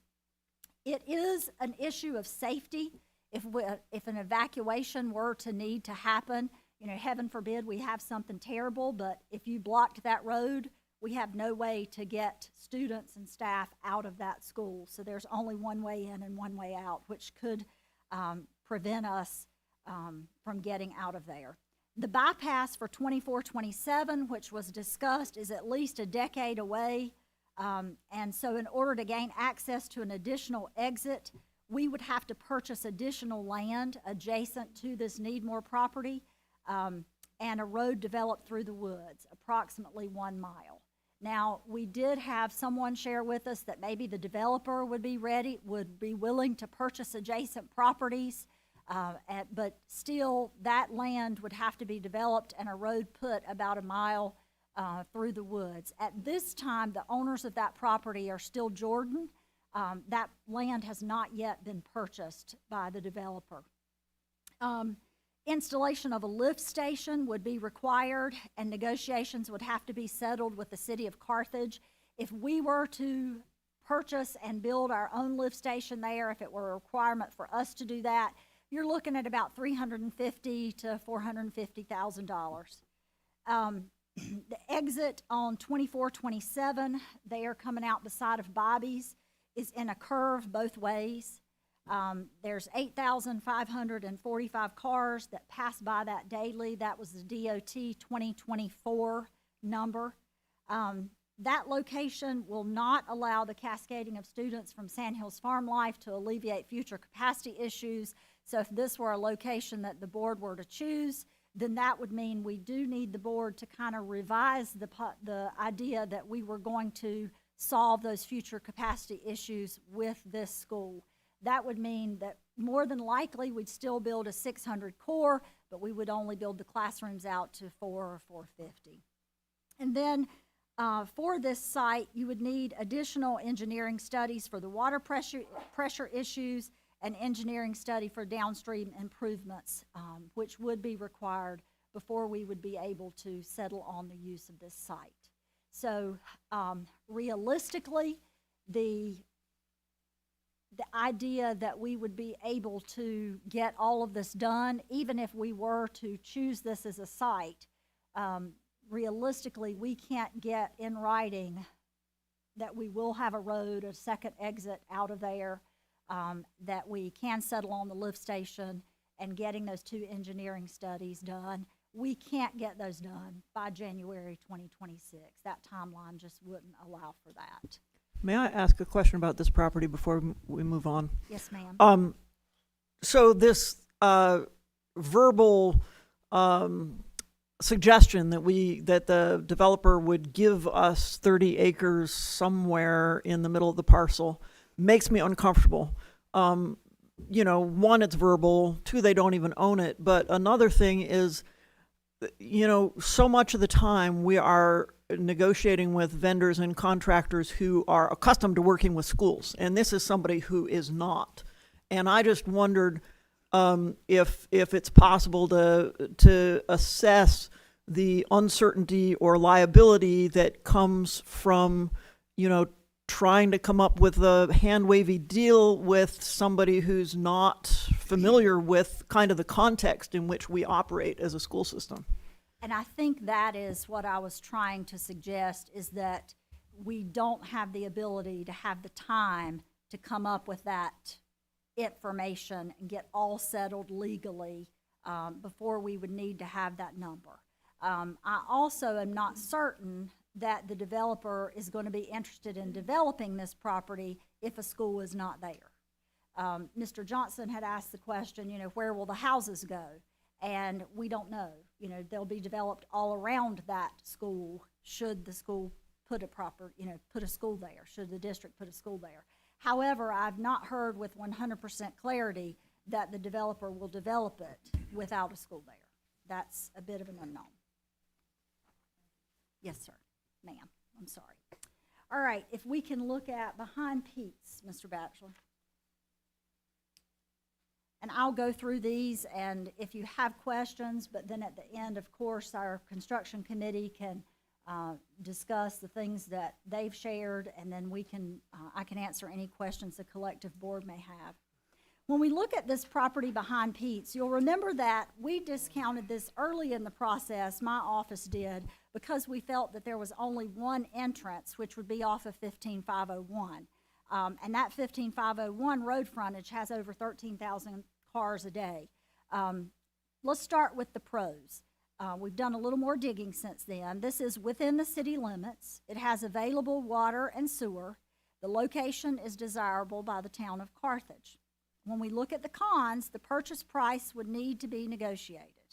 Road frontage on 15501 again, and then some new information. As I told you, we kind of discounted this one pretty quickly because we didn't want to come out right down here on 15501. But as we get to looking a little deeper, now that we're revisiting this property, you'll look at this second picture, which is a view, the light green is wetlands.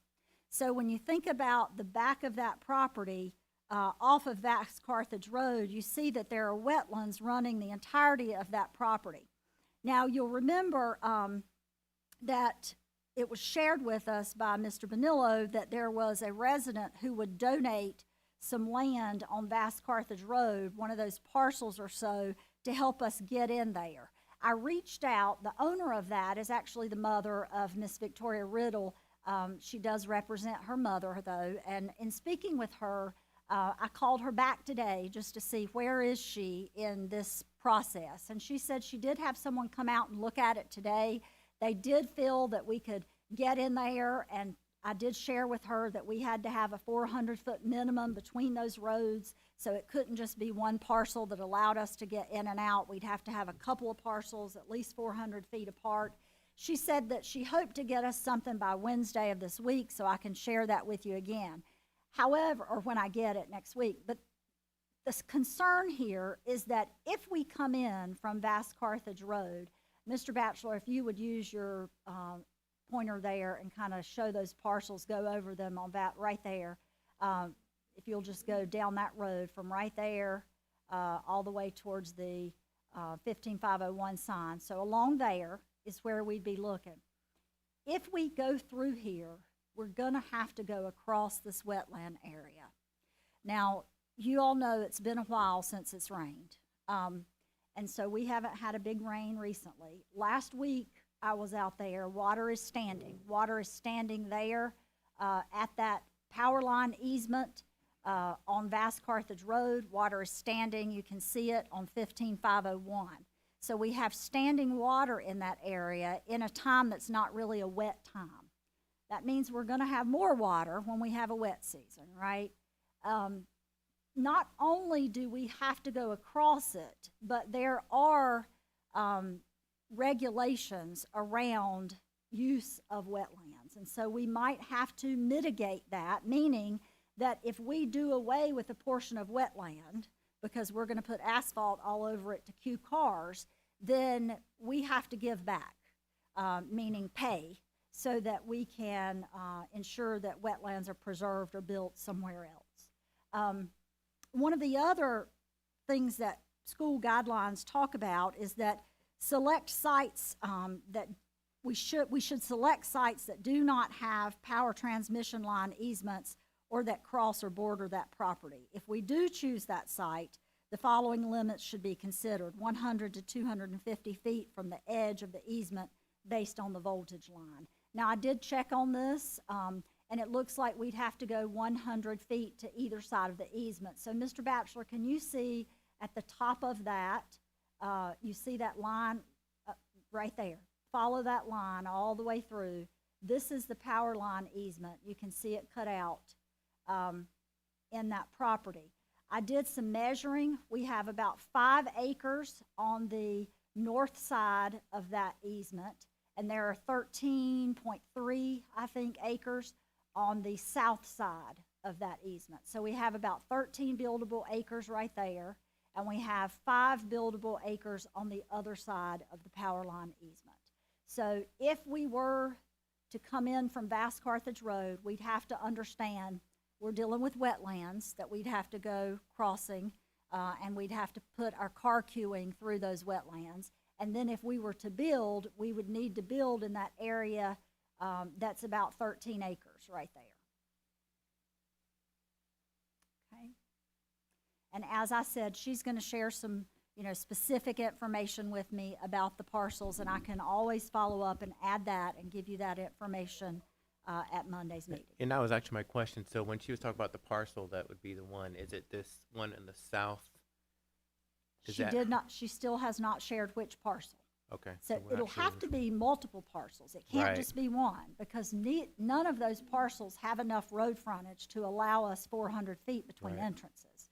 So it could be that we use one parcel here, some parcels remain in the middle, and then we use another parcel here. We don't have to own all of those in order to get entrance. It may be two that are separated by 400 feet, if that makes sense. Okay.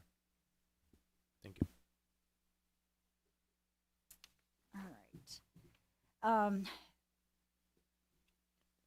We'll take a look quickly at the purchased parcel on Vast Carthage. The pros of this is we do have 721 feet of road frontage. That will allow us what DOT recommends to have as the ingress and egress so that we can get quickly in and out of campus. We do have adequate acreage for queuing. The topography is only a 30-foot drop across that 30 acres. The county water is 700 feet away. We do have adequate room to put our own septic on site. That would negate the need to run a force main. Our own septic would cost $500,000 or less, and that would be for both the IT and the PAR building. That current parcel is located 2.8 miles from the current Carthage Elementary. It's about a mile out of the city limits, and it's 1.8 miles from that Pete's parcel. So for reference, if we were to enter the backside of Pete's on these donated parcels, it's about 1.8 miles to the parcel that was purchased. An average of 1,799 cars pass by that property daily. The cons are, this is outside of the city limits. It's a little over a mile outside of the city limits. It is not in the list of sites that is preferred by the town. And the neighbors near the site that's purchased fear development will arise due to the new construction of a school. So those are the drawbacks to the parcel that has been purchased on Vast Carthage Road. I did attach to our matrix the water plant in Vass as well as the site on McNeil Street. Now, I will note that the construction committee voted unanimously to remove those two properties from the viable list of sites. However, I'll quickly just go over the pros and cons that were shared and before them deeming those as not viable. When we take a look at the water treatment plant, it is within the city limits. There is available water and sewer. The location is desirable by the town of Carthage. The cons are the road access from 15501 is not an option due to high traffic. Again, that 13,000, so the entrance would need to be on Vast Carthage Road. There's a 70-foot drop from Vast Carthage Road to the buildable area, which would require extensive site work, and it would be very difficult to provide enough queuing given those site restrictions. So given the way the site lays from Vast Carthage to where we would need to build, it would be very difficult to get enough cars off the road and to have enough queuing. There's also a very large pond, which is positioned directly behind the most buildable spot. So I think Mr. Hensley had noted this before. The most buildable spot on this property is right there in front of the pond, and that is about an 8-acre pond. And What's then, the acreage of this parcel? the acreage? This one there's- is small, isn't it? Well, no, ma'am. There's 75, I think, altogether. But what we would have here highlighted in yellow is about 30. But that's not really 30 usable acres. I want to think it's 29 something. It's not usable because, as you'll see, that red part has a big line that goes out there. We have to have an easement to either side of it. And then the topography just doesn't allow a lot of use. We'd have to do extensive site work to make sure that cars could get down there. And then if you're looking at how you get cars down there from Vast Carthage Road, we'd have to really think about how do we mitigate that around the water treatment plant and the facility that's there. There's not a lot of room. So even though there's more acres, when we think about usable acres and acreage, that's where we get into a hotspot. Lastly, and again, not considered a viable site, we'll review McNeil and Rockingham Street. This site is within the city limits. It has available sewer and water, and it is a desirable site by the town of Carthage. It would have to be purchased at a suggested price of $2 million.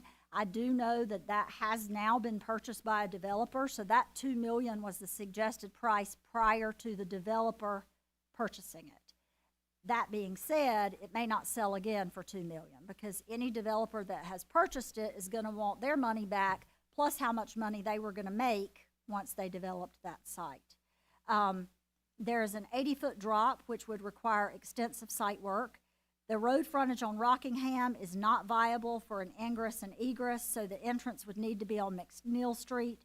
It has an average of 4,321 cars. There's an additional parcel which was suggested for purchase on Pinehurst Avenue. For reference, that's over near the Ag Building. It only has 38 yards of road frontage, so that's just not a viable option for an ingress and egress. It would be an emergency service entrance at best. And it would be more difficult to pull students from Sand Hills Farm Life. Questions, review, and construction committee, please chime in. I'll chime in. First of all, I'm sorry I didn't, take the opportunity to provide input on this over the holiday. So what Ms. Purvis presentation she gave is essentially what the construction committee decided.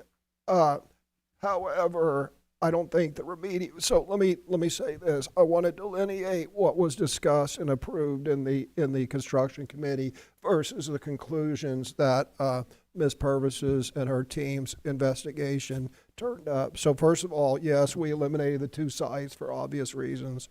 And the other remaining 2 sites, we identified the pros and cons, which were reflected up there. And then we had 3 work days. Ms. Purvis and her team had 3 work days to address those things that need to be remediated.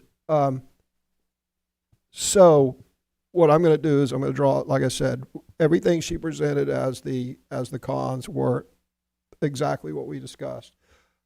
I personally view, and I want to separate this from the committee report, and I'll talk about it when we get into discussions. I would view those, well, they could be final, but I think we have more time to consider these sites than what we think we have. But that is essentially subtract out the conclusions to the remediation, which again, Ms. Purvis only had 3 days to do, which was Herculean. That is an accurate report of the committee. Is it, if we had questions, could we pop them in? Sure. Okay.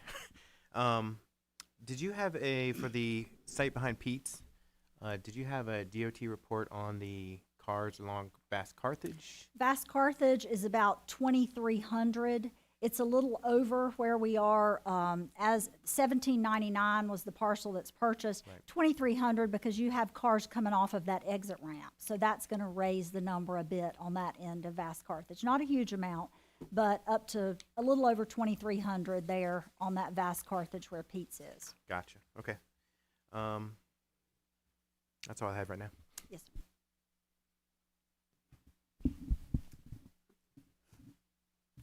I'm waiting. I hear have what everybody else probably says. a I know how I feel, so.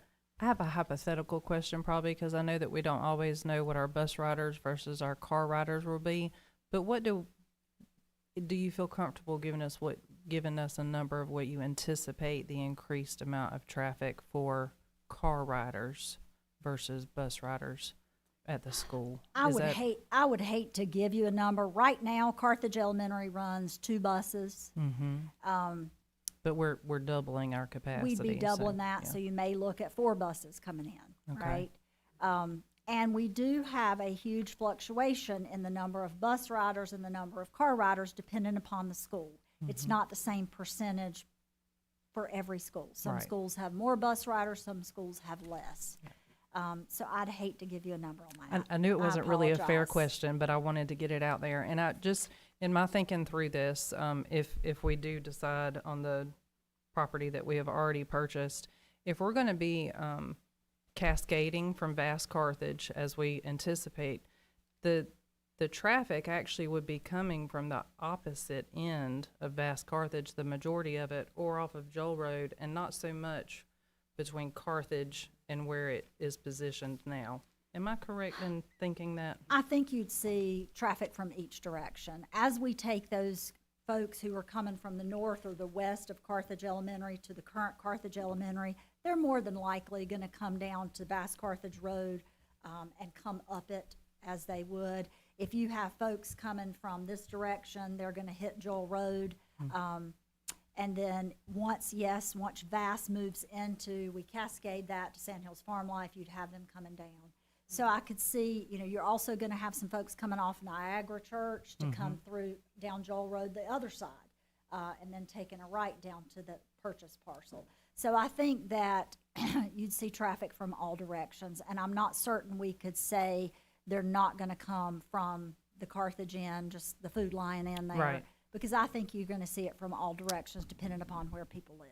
Right, but it won't be only from the Carthage direction. My point was it No, would be ma'am. more There- spread out and It's coming more together. spread out. So when we Yes. look at what DOT and what school facility guidelines recommend, we do have the ability to go right, left on Vast Carthage, and then quickly you can get on Joel and get on 15501, or you can get on Joel and get to Niagara Carthage. Right. So we do have the ability to kind of disperse traffic quickly. Yes, okay, thank you, ma'am. Yes, ma'am. I just really appreciate that we got to go see the sites. Thank you for Yes, ma'am. taking us to actually see them in person. I just feel like, we've looked at them in person. We've heard our pros and cons. I'm really concerned about Needmore with that this developer doesn't even own it, that the in and out is just not there. It's very dangerous right there at Bybee's, and it's a very small road going through a community that would be really upended with school traffic going in and out. That really We do concerns have lots me. of houses right on the road, Yeah, which would be an issue with expanding that road. very, very concerning. And the water issues, the need for the lift station, that one's really concerning to me. The Behind the Pete's restaurant, the wetlands is a tremendous concern for me there, and it's just like I'm almost 2 miles down from our purchase property. So I appreciate that all of these options were provided for us, but I feel like all paths lead back to our purchased property on Vast Carthage Road. I feel like that gets the home run. And that it's the best for our students and for our future schools and for our cascading. I give it all a 3. The topography is there, the ability to offset future student growth, the ability to mitigate traffic, and our utilities. We can solve that issue. So I think that is our clear path.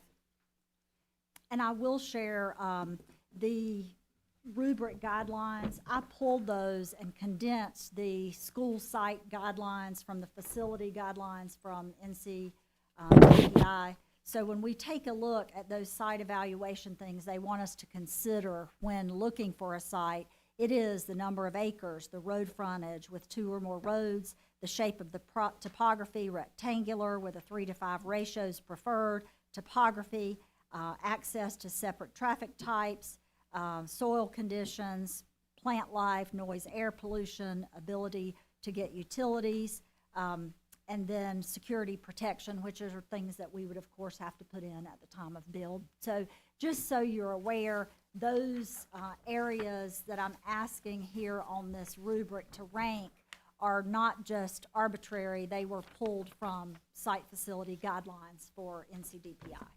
That's very thorough. And talk a little bit about the timeline, like to get this on the bond.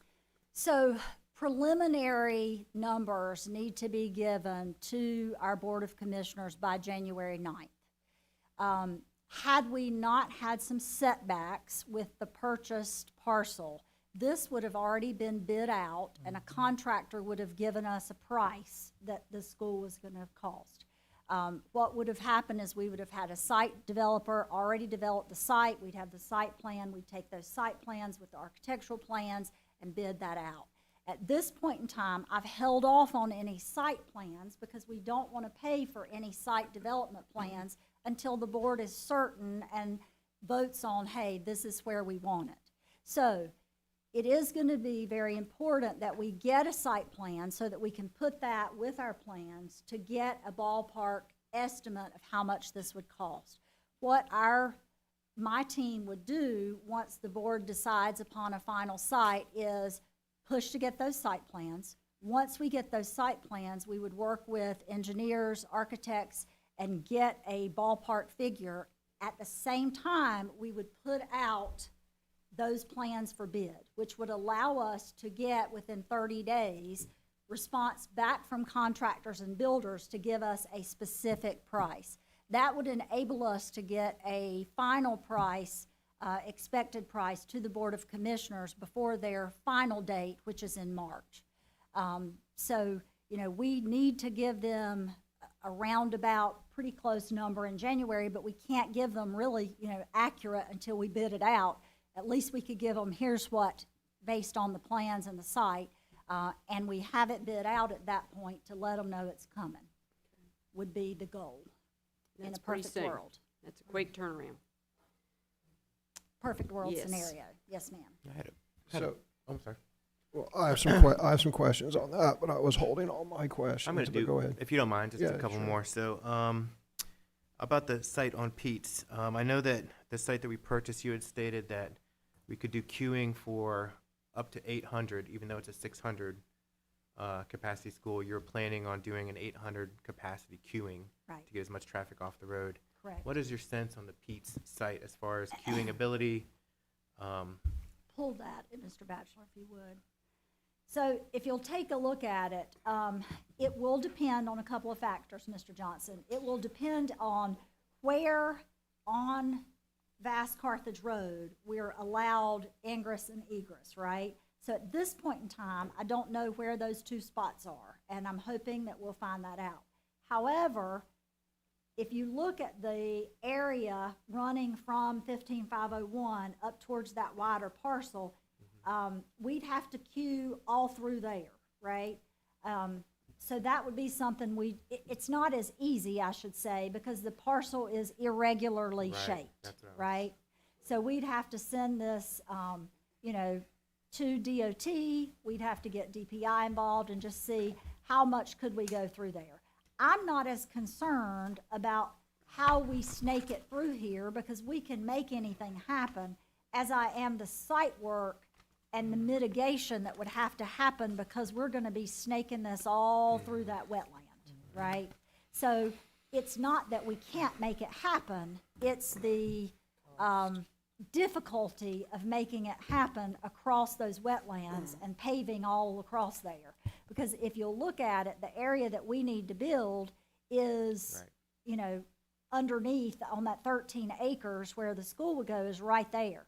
So everything we need to utilize for queuing is going to queue through the wetlands. Yeah, I was disappointed to see the wetlands up there So in yeah, blue. Yeah, I'm less concerned with the ability to make it happen right. as the mitigation that would be required to make it happen. Yeah. And it's possible that I just don't understand what she said, and this was in there, but there's an elevation change throughout that wetland that is flowing water. So when there is a lot of rain, that water is going to have to flow. It's going to go from that pond at the top down to the wetlands on the other side of 15501. And so not only would we have to worry about mitigating everything that we pave, but anything that crosses that, we would have to engineer a place for the water to go. And as we know, hurricanes have tended to drop more and more water at a time, and so we would probably have to, kind of overestimate the capacity of water flow for any conduits or anything we put in there. As Bradley and I took a preliminary look at this, and as Mr. Hensley said, we had 3 days, but you're talking some really huge, tiles and some, a good amount of engineering because of the wetland and because of the fact that water stands there normally. You're gonna have a pretty large, amount of water that could at some point in time come through, so it would require some tiles. Some big tiles. That did worry me because the more you pave, the more you have to find where the water goes. Right. I'll also say on the Needmore site, I had a lot of concerns about that Needmore site. I drove out there, I drove all these, I wasn't able to walk around, so appreciate the offer. I'm glad that you guys did. But that by Bybees is a real big concern to me. Like that is where people start to pick up speed on the way out of Carthage. And so I could see that being a big problem as far as getting in and out of that site. And it's gonna be a long time until we can get another road through there anyway. And then the other part that concerned me was that, if we were to choose that site, we are basically initiating development right there. We would be the initiators of that development in that area. And so that to me is a concern, especially from all the concerns we've heard about growth and development and where does it go and who's impacted. So that was a big concern of mine there. Other question I had is about the site that we purchased. You said about septic. Just want to get a better understanding of that. So I understand the upfront cost, but what are the downsides of that long term? So just to kind of frame that for you, we currently have 3 schools, or 3 sites, one being the central office, and 2 schools that we pump the septic twice a year right now. So our contract with Donovan's for that, we pump the septic of those 3 sites. We also clean out the grease traps at all 23 school sites. That's a part of that contract. And it's $55,200 a year. So I called to just say, hey, how much is it per school? Because a lot of that 55 is the 23 grease traps that get cleaned out 4 times a year, right? Because that's a lot of trips.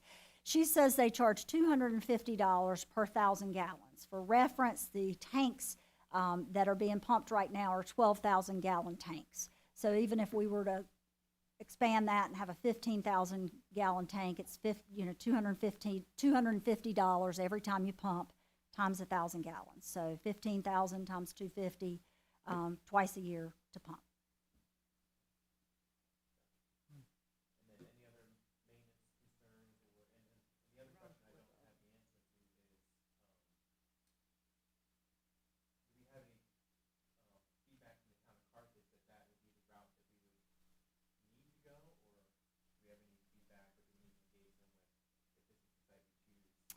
Well, go ahead. Once we discovered, that a septic tank at $400,000 is a viable option, I don't think that we would connect to a sewer under any circumstances unless someone ran it right in front of us. It just, how do you justify spending anywhere between $2 and $4 million, depending on the estimate when this is? I think it's not anything compared to the cost of running that force main. We maintain septics right now, and the cost is not astronomical. As Mr. Hensley said, when they ran the sewer by West End, when they decided to run it out there in West End, we decided, hey, let's tack on. So if that were to ever run by the school, at that point, we would tack on. But until then, we could use the septic. It's a much more budget-friendly option and has worked for us for over 60 years at West End. And I would just state, if that's the case, then that would also inhibit growth. The folks are worried about growth there. That would be another inhibitor to growth in that area. Well, theoretically. Yes, however, if we were to run that force main, people can't tack on to that. Right. So in other words, we ran a force main in West End when we built West Pine and West Pine Elementary, and people who were between there, they couldn't tack onto that because we paid to put that in. So just because we run a force main down Joel Road doesn't mean people could use it. It would be for our use only. The only time people can tap into something for development is if that is a public and it has been put in by the city or the county, et cetera. So our force main, should we choose to run it, would not be the reason that growth would develop, if that makes sense. Okay. Thank you. Was my understanding. I have some chairs. I have some questions, but not as the chair of the construction committee. These are my own opinions only, so just I made that completely clear. Just some random questions up front. So let's see, where's my first question? So, you know, I heard a lot about the people who appeared here about there being a Centennial Farm catacorner from the site that we purchased, right? And I was sitting there on the GIS just now, actually I'm doing it right now, looking at all these parcels that are surrounding this.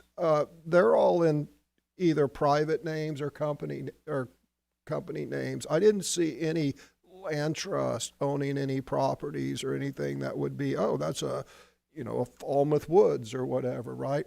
Do you know if any of these properties are in land trusts, not owned by land trust? But like that property they call a Centennial Farm, does that have any That doesn't special connect- status? I don't know that it has, it's been designated as a Centennial Farm.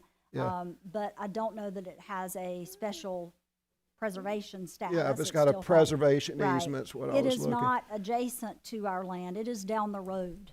Yeah, So catty you corner can't down the road. It's Yeah. catty corner and down the road. Yeah.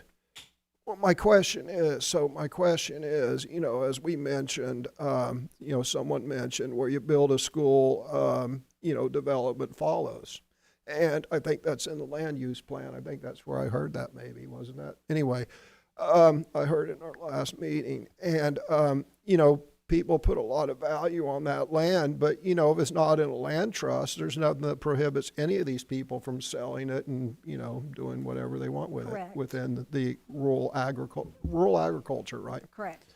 Okay, so that's my first question. My second question is for Dr. Locklear. I could not find those phase 1 and phase 2 studies. Are those posted online? If so, where are they? For the purchase parcel? Yes, for the purchase part. We went straight to phase 2 for more in-depth testing. Yeah. Yeah, We where are they skipped phase linked? 1 and just went to phase 2. I can't find either one of them. Ms. Parker can send you that again. They're linked to the I didn't- agenda I've- that was shared with the joint commissioner, when we did the joint county commissioners meeting. Yeah, go to Let me, that. Okay. yeah, okay. I've looked and I don't know, I just keep overlooking them. There's a link there. The only thing that came up with any traces of anything, water and soil, was a bit of acetone. It was way 600 times below what the regulation allowed for, and that's a naturally occurring substance that would be found. Yeah, It was the only nothing from- thing is, we just need to get them to the public and make Yep. sure the public The has link them. is within those slides. Okay. Okay, thank you. So it's in the slides, Yep, it's so not, it says linked here. So when in those slides, when I went over I was the looking for summary- it linked off the agenda, so it's It's in in the that PowerPoint. presentation, Okay, yes. all right. So I got some stuff for my fellow board members to consider, right? So, look, we promised two things to the public. We promised due diligence on the new sites, and we promised that we would carefully consider and address all their concerns. Despite the huge amount of work, I just don't think that we've done enough due diligence. I'll give a couple examples, but let me say this. I've heard people say, we're building 100-year schools. We're building 100-year schools. We're not building 30-year schools. We're building 100-year schools. Otherwise, we'd build metal buildings with tile floors, not, masonry buildings. But I'm not sure that we're having a 100-year view. So the difference between the two sites, I'm talking about the Needmore and the one that we purchased, is there's uncertainties about the Needmore site. There's zero doubt about that. But, with proper coordination and proper contracts in place, I still see things that we're talking as if that they can't be remediated when they can. And I'll give you a couple examples. Mr. Johnson said, I've heard other people say, it's a long time before we get a road connecting Needmore Road to another. Well, no, the developer said he'll buy the parcels to build the road and he'll put the road in. So that can be remediated if we sit down and we have discussions face to face with the developer or somebody does, and the town commissioner. I also heard, you know, one of the concerns about the Needmore site is, gosh, we'll be initiating development there. Well, that's what people are concerned about on the site that we purchased, is we're going to initiate construction. So on one hand, we're going to use a rationalization. Gosh, we can't do Needmore because that'll initiate development. But for some reason, building on Vast Carthage isn't initiating development. But let me tell you the difference in the development, and this is what I want everyone to think about in the coming week, is the town of Carthage, and look, would this all have to be in contracts, and can all this be contractually spelled out? Yes, it can all be contract. And by the way, that's the mess we're in with Aberdeen Elementary. No one did a contract that said you will connect whatever the name of that road is to Sand Pit Road. You know, no one did a contract. No one did a contract. This can be remediated, and I'll tell you the advantage of remediating it is development follows a school. We put a school within the town limits where there's sewer. They're going to develop high density housing around that. It's less transportation for our students. It is, again, students can walk to school. Bus routes are shorter. We're closer to the population density, where the place that we purchased is rural agriculture. And, you know, there's nobody in the mood for rezoning that, and it's not going to be annexed by the town of Carthage. So I believe that locating schools, not in rural areas, but adjacent to or within towns, is in the spirit of the land use plan. I think it benefits Moore County schools. And I think we have the time to look at this. Let me ask you a question, or I'll just make a statement.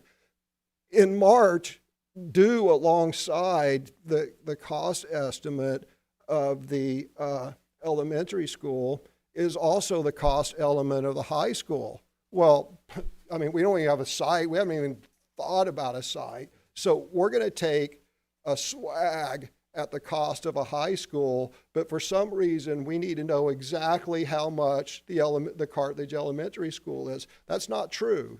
We do not need to know exactly how much it is. So I would strongly urge this board. We need to look at when we really need to make a decision. And I don't think it's next week. It certainly isn't next week. I think it could be as early as February and not affect the bond issue. And if we play our cards right and this all works out and everyone's happy, there's a likelihood there may not be a bond issue for the elementary school. But if we keep going down this path, you're guaranteed, this board is guaranteed that there's going to be a bond issue, because you're not going to change anyone's mind on that if you just if we dig our heels in and don't truly try to mitigate this Needmore site or the other ones. And secondly, we're just going to set ourselves up for criticism, because the public, notwithstanding the great work that, Jenny and her team did, the public's rightfully going to say your due diligence time to consider all this was 3 work days. And they're right. So again, we're building a 100-year school. We're spending $42 million. And if you want it bad, that's how you get it. And I think that we need to look at especially the Needmore site, because that road can be built.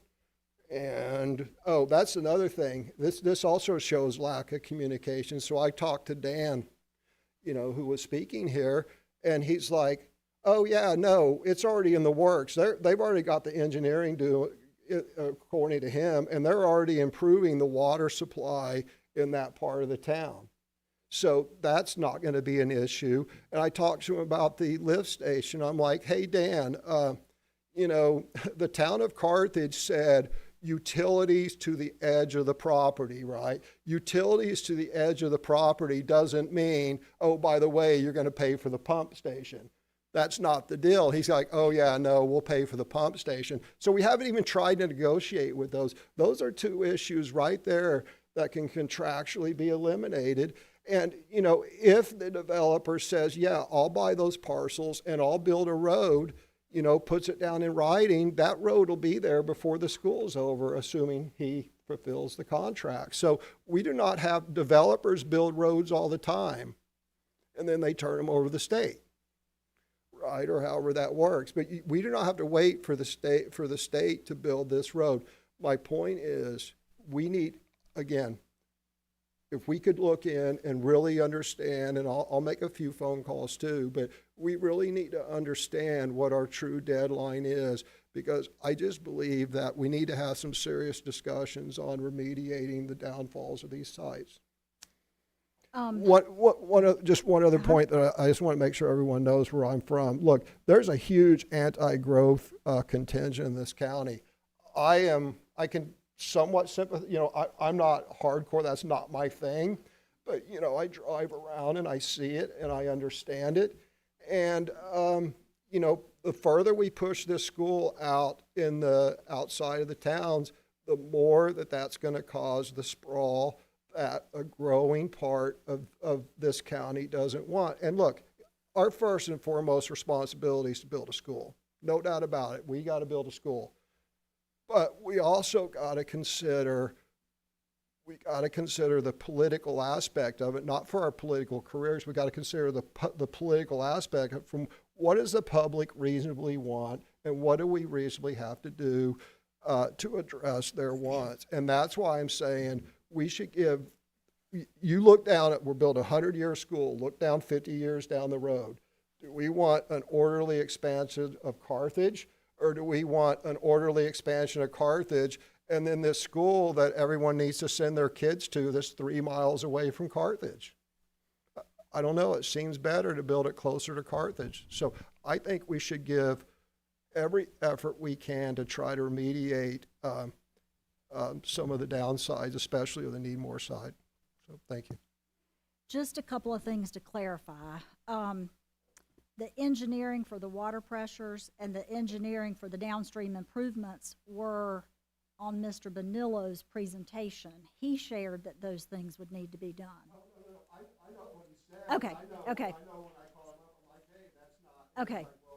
Well, those were things that he shared still needed to be done. And I do know, you know, they said they would provide utilities up to that point, but when I asked for clarification in our joint meeting, I do know the town manager spoke up when I said, okay, so you guys are building the lift station. He said, oh, wait a minute, we'll have to negotiate. So those are some things we still have to work out. Right. And then, correct, and that was discussed, and the response was, well, she's not in charge. That wasn't the response, but let me just summarize that she's not in charge. I would say Mr. Hensley talked about a couple of things. First of all, if it were to be decided to move to the Needmore property, we also need to think about, by the time the school gets built, it's not very long after it, something has to be done for VAS. So does that mean the board is going to then want to place something else on that bond, which would be the expansion of VAS? Otherwise, we pull in mobiles, or we wait until another bond? The other thing to think about is the high school. And since you bring up the high school, you know, from an operations perspective and looking at the numbers, the amount of money when you combine the high school and Carthage Elementary, it does mean a huge amount going on one bond. The amount of time that it will take us to properly plan for a high school, to get plans completed, to get a location, et cetera, is going to be at least 18 months, 2 years. So it may be a thought of the board, you know, does this high school go on this coming bond? Or do you put Carthage on this one and put high schools on the next one? That's not for my decision, it's for yours, but you do run the bit risk. The larger the bond gets, the harder it is to pass. And that is a concern that I have. If it does, in fact, all go to bond, the larger that bond is, you know, the harder it is to get to pass. And so that's something that we really have to think about, and the board has to really consider a couple of those things. You know, what do we do with VAS, knowing that that's coming if we go towards Needmore, and then, you know, looking at the high school and combining that with Carthage, that's a huge price tag. if it certainly goes to bond. And I will, one of the things we have to be clear on is there's not two check boxes on the bond. There's not one that says Carthage and one that says high school, right? If that were the case, then you don't really worry. But there's one box, and it's capital needs improvements for Moore County schools. So they're tied together. So if voters are approving Carthage, they're also approving the high school, which makes it a little harder. And that's not for me to decide, but it is just something that I have thought about. And we have discussed, Dr. Locklear and I, that's a large tag, especially considering it is going to take a lot of time to get the work ready for the high schools. Is that road that they're proposing to connect to, is that Carthage-Glendon Road? That was suggested in the joint meeting with the town, yes. However, I'm not certain, unless Mr. Hensley is, what parcel the developer actually would be seeking and where he'd be connecting. Okay, but that is the road that they would plan to connect to. The town said in the future they would like to connect, yes, Okay. to Carthage-Glendon. Do we know what Needmore is zoned? I have it open. Thank you.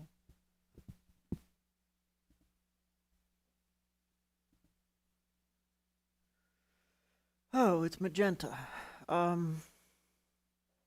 Anybody know what magenta is? I would think so. But it's gonna get annexed by the town. It's gonna get annexed by the town one way or another, from what I understand. How do I find a key on this? I want to remind everybody that we've been working on this for years, to get a new school for Carthage Elementary before I got here. And then since I've been here, we've been working on this for a year. And we've already voted on this property on Joel Road, Bass Carthage, twice. It's our purchase property. We've already spent the money for it. If you look at the picture of it, it is beautiful. It's in the right location. It checks all the boxes for a viable elementary school that's going to cascade our students from farm life and meet all of those needs, which is going to save taxpayers dollars in the long run. It's the best choice for our students. I think it's the best choice for our county, and I believe we need to decide next Monday night. Let's put this to bed. Let's get moving. Ms. Purvis is ready to get those costs so we can go to our county commissioners, and they have been waiting for a long time for this. They've asked us many times, bring it to us, bring us the cost. I've got a meeting scheduled for January the 9th with our Board of Commissioners, and I'm ready to take that answer to them on that day. So I would entertain a motion to have our final vote on next Monday night, which is December 8th. Well, Well, I don't, sorry. Any other It's all- questions? it's I already, don't think that's kinda how we do things. Well, I'm sorry, I'm very passionate about this. it's already a pending action item. Madam Yes, Chair. sir. Yeah. So, sorry, you can tell I'm getting tired. It's been a long day, but that's how I feel about it. 5 So- o'clock. Anybody else want to make a comment? Well, I just had a couple comments. I know we've done a lot of due diligence here. Am I? Okay. We have done a lot of due diligence on this, and I want to thank you for all the due diligence, 2 rounds on some of these sites of due diligence. I agree with the growth lens long-term. That has been a huge focus of ours, looking at growth long-term. But I think not just Carthage's growth, but also the county-wide growth. And so, Mr. Von Cannon, who is a vast guy, I know, was talking about the vast Lakeview development area. I've seen that as well. That is a big concern to me. That is a huge population growth area that's happening. And so I think that has to factor into our decision for the taxpayers to save them money long-term, is how are we siting it so that we can manage that reasonably and at a good cost. I'm glad you brought up the bond. I don't know when or how fast we need to discuss that, but I think that's a very well taken point on the size of the bond. And my worry about the bond going in November is that we fall into a similar trap of we are wanting to push. We got on board last year and we wanted to make Carthage Elementary happen. I think that was clear. We directed staff to push. And I worry if we push too fast that we'll miss some things on a much bigger project like the high school. So I don't know when that conversation needs to happen or how quickly it needs to happen, but that would be a concern of mine on such a large project. I just can't promise that we would be able to find and purchase the best site by November 2026. You're not looking at purchasing 30 acres. We've got to have, 80 viable, buildable acres, which is much more. And I think, this is just a personal opinion from the operations standpoint. It's hard for a voter to vote for something they don't even know where it's going to go. Yeah, and How doing do the you due vote for diligence with something, the, and I'm voting for it, but I don't know where it's going to be. And I can't promise this board that I can find that land and have it purchased before November 26th. We can do our very best to make that happen, but that's not something I can promise. and I would just say that, I think we've learned that it's important to engage early with our municipalities on this process. And so that would also build in that time that we want to make sure we get it right, so. I want to follow up on the zoning. So I've got the GIS pulled up on my computer. The town of Carthage has a ring of land around it that is colored magenta on this map. That includes the Needmore Road property. Immediately adjacent to it is zoned RA, but the magenta is labeled Contact Carthage for zoning. So I don't know if that means it's their ETJ and they're in charge of the zoning, so it doesn't show up as county zoning. Red part is within the city limits. Except we What know you're this has called not been magenta. annexed No, yet. but this part is, the part that's in magenta, what you just said, is not where the school's located, surrounding it. That's the town of Carthage city limits. They're gonna annex that. This is the Needmore Road property, it's magenta.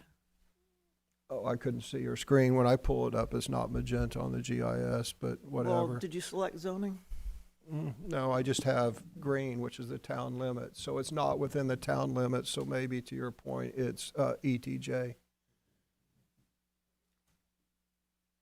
So my thought would be that Carthage plans on developing that area whether or not a school goes there. And I don't know that we should play a factor I don't know in the it. answer to that Yeah, question. I know, that's just my personal thoughts. Sure, and then and- there's a high density amount of children that we then have to bus through Carthage to the site. They're gonna develop to the northwest. And we're building our school to the southeast, so there's gonna be, notwithstanding the cascading effect from Bass Lakeview, they're projecting growth to the northwest, and we're building our school to the southeast is my only point. Now, maybe the northeast can be serviced by a school up that way. I don't know.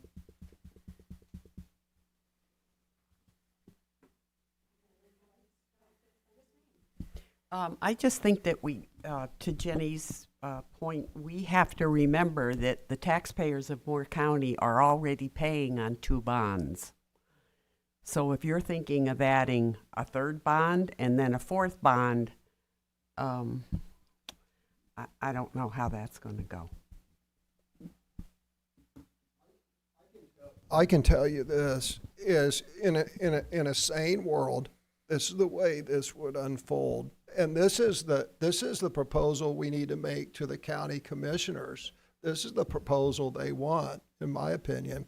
And in what I would do if I were chair, should have maybe spoke about what we were going to do if we were chair, is I would develop a model and present it to the county commissioners where, okay, we worked out all this issue, all the camps are kind of happy with the site, wherever that may be, pay cash for Carthage Elementary, do a bond for the new high school, and then pay cash for the existing high school remodels. And then what you do is you pay cash for 2 years, to build this. And then you do the bond issue for the high school and you break ground on that in maybe year 3, and then as you're constructing the new high school, you got additional cash coming in to start the renovation of the other high schools, because there's some things you can do on those high schools concurrent, that don't require moving of students. For example, Union Pines, you could change the traffic queuing and move the parade deck. There's just stuff you can do without doing it. That's the sort of proposal that this school board needs to go to the county commissioners with. Then we get the whole thing done in 6 years instead of 10 years, and we have certainty in funding. But unfortunately, you know, our relationships with the county commissioners just aren't good. So, you know, we need to take that proposal to them and have details in it and present it with authority and certainty, and we'll probably get it. But instead, you know, we just keep, you know, passing policies to shut Hensley up instead of focusing on this stuff. Because what happens is the kids that are going to elementary school today are going to end up paying for these schools if it's just bond after bond after bond. And I can't see the taxpayers going along with this. I just can't. Just as clarification, this is what the commissioners have currently asked us to provide. So Correct. They're asking it from us. Initially the discussion was around paying cash for Carthage Elementary School, so we were moving forward with that. That changed in the fall, I think, or back in the spring. It all runs together, the months at this point. But that changed a few months ago, and so that's why we've been going along this track now, of wanting to get them this information as quickly as we can, with really good, solid information, which Ms. Purvis is talking about. You get really good, solid information. I do advise and the board, move forward with a decision, so we can move forward with that. And that's why I continue to recommend the parcel that's been purchased.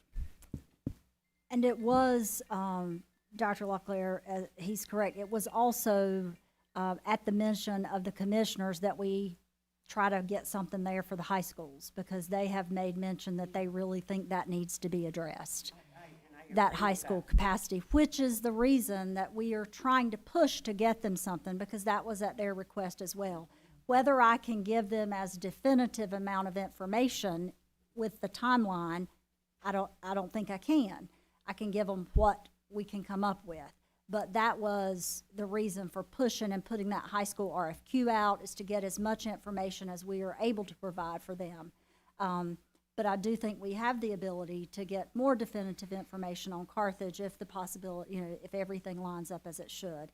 But it was at their mention that we are pushing on this high school timeline. However, that is something this board will have to work out with their board as to what actually gets placed on that November 2026. Yeah, Jenny, all I'm saying is that if we're going to have a bond, do one. Gotcha. If you do one now and then 2 years or 6 months later or a year later, you do another one, that's what I'm trying to say. And I understand, yes, ma'am. Okay. And that's just something this board's going to have to discuss with the Board of Commissioners, how much do we feel will pass? Okay, thank you very much. May I make a Yes, sir, comment? please do. First of all, thank you very much for the terrain ride last week. Yes, sir. That filled out what I consider to be a methodical and objective approach to this whole evaluation process. And I compliment the construction committee for the efforts they've put into this too. But in balance, it appears to me that the favorable aspects of all of this are in favor of our current piece of property. And I think it's going to take a great deal to overcome those positives by trying to manipulate some lesser desirable properties. I think especially the cascading effect is important to this whole process and to Moore County schools. So I'm very much in favor of retaining the property we've got. That's all I've got. Thank you. And I will just remind the board that one of the reasons the team in searching for land looked in that direction was because at that time the board's priority was to find it where we could cascade the student population. So we didn't look that far to the north or west because we were anticipating pulling from Sand Hills Farm Life and the vast overflows. So that is the reason, when we talk about location, that's the reason the district team came this way a bit, a mile this side of city limits instead of a mile that side of city limits, if that makes sense. So just to kind of frame how we got to that parcel, it was because the board's master priority was looking at the whole of the population and using that cascading as a determining or a factor when we were choosing land. So, like I said, take that out, that opens it up to other spots, but then we'd have to deal with that. Thank you so much, Ms. Yes, ma'am. Purvis. And we're at item E, our board meeting agenda for December 8th. So I remind everyone that our public will have access to the recording, but we want to consider action or consent. So for item A, action or consent? Consent. Item B, first reading of new and revised policies, action or consent? Item C, revised updated Moore County Board of Education meeting calendar for 26-27. Item D, final endorsement of site selection for the replacement of Carthage Elementary School. Okay. All right, we'll just keep moving on if everybody's okay. Yes, ma'am. We're at reports, information, and discussion. Yes, ma'am. The first item is, well, I thought it might be Ms. Edmonds, but first item is just sharing with you the current draft of the budget development calendar for the 2026-2027 fiscal year. Each year in December, as superintendent, I'll share the draft budget development calendar with you. This is very much similar to a timeline and calendar that we've used in the past. Noting my pending retirement, certainly as soon as there's an interim or someone else for me to bring in this process, obviously they'll be involved in this process throughout as we work through the development of the budget. But just sharing this information with you, and even though there may not be a committee meeting, budget committee meeting, or a 2x2 scheduled, those always can be scheduled as the board desires, in addition to what's already on. And this again, shared for information purposes.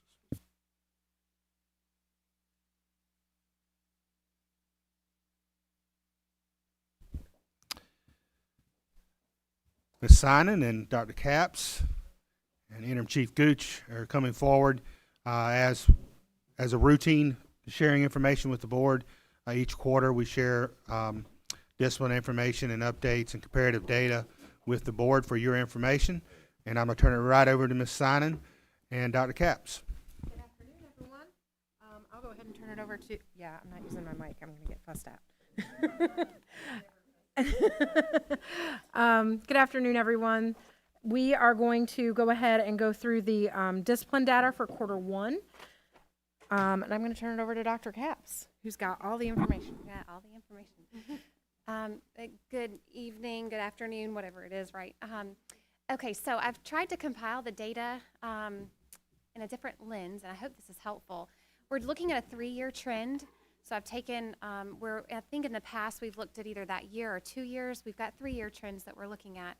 And if, just to give you kind of an idea here, so office discipline referrals, you'll see we're up by 281.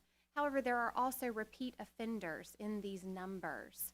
So as I kept digging and finding different things, a highlight from that number. So of the discipline office referrals that you see there of 1852, over half of them occurred during non-instructional time. So we're holding ourselves together for a good bit of the day.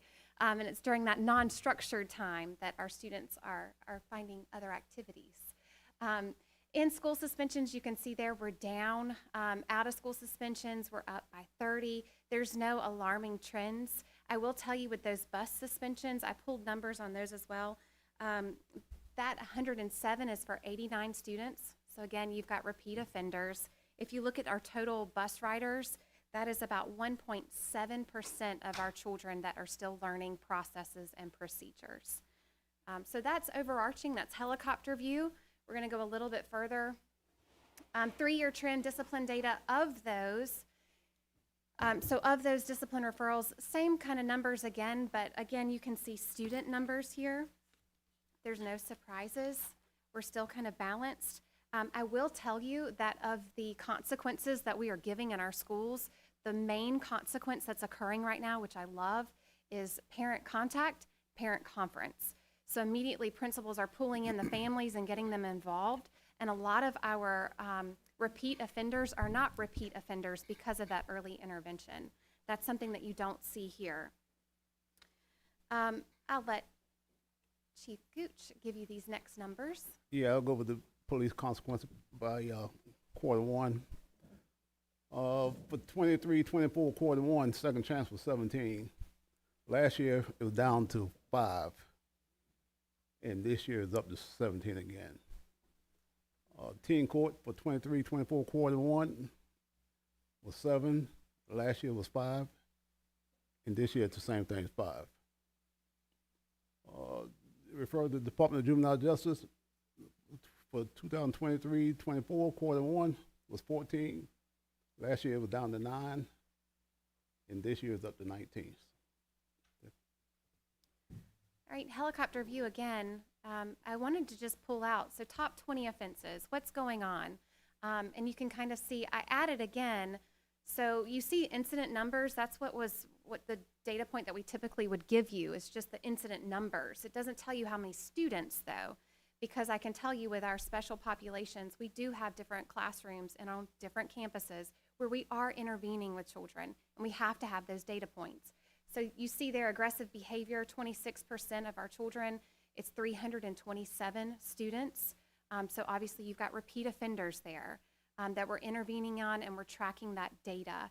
And then you see, so those top 3, aggressive behavior, inappropriate behavior, disruptive behavior, and then it kind of dwindles down from there. Those are our top 3 high flyers. Give you Sure. I have a question with microphone on too. So I noticed on this chart that there's, look at bus misbehavior, there's 62 students, 56 incidents, but if you scroll up, we have 107 suspensions in the same time. Yep, that's a great question. When you dive into our data, depending on what took place on the bus, for example, a particular situation I pulled up looking at the data, a situation took place on the bus, but the principal intervened, and when she was reviewing, she was reviewing that data, it was bigger than just a bus suspension because it impacted the educational arena. And so instead of it being a bus suspension, it was an office referral that then turned into an out-of-school suspension, if that makes sense. So all of the bus suspensions it's not captured in that bus misbehavior, because obviously if it's bus misbehavior, it might just be pushing or shoving. But if it's a fight or a threat or something like that, you're not going to just be suspended from the bus. We're removing you from school. Bus misbehavior could be aggressive behavior. A bus misbehavior could be a simple push, or I shouldn't be talking, and I'm randomly talking behind the driver and distracting the driver from driving, and that's an incident. So out of and I'm sorry to interrupt. So out of that 107 suspensions, it includes more than just bus misbehavior on this chart. It could be a fight or okay, that's fine. Thank you. And that in any one of these, if you have a question about, I'm happy to pull No, get that in the just weeds caught of that my data, eye. and I No, can it give just that caught to you. my eye. Okay. Dr. Capps, just for clarity on the chart, because I think it's a very good chart.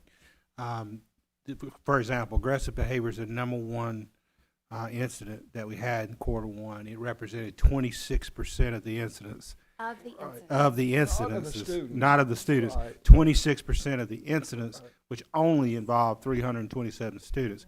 Yes. That tells another story. Yes. We have over 13,000 students. Yes. So I think that's important to consider, and this chart does a good job telling that story. So thank you, ma'am. Yes, sir. The next little component, so still kind of helicopter view, but school level. You can see again, we included the student numbers, so you can see we've got some repeat offenders. The beauty of this, the last little training that I did with assistant principals, instead of looking at the negative piece of this as, who's acting up, who are our repeat offenders?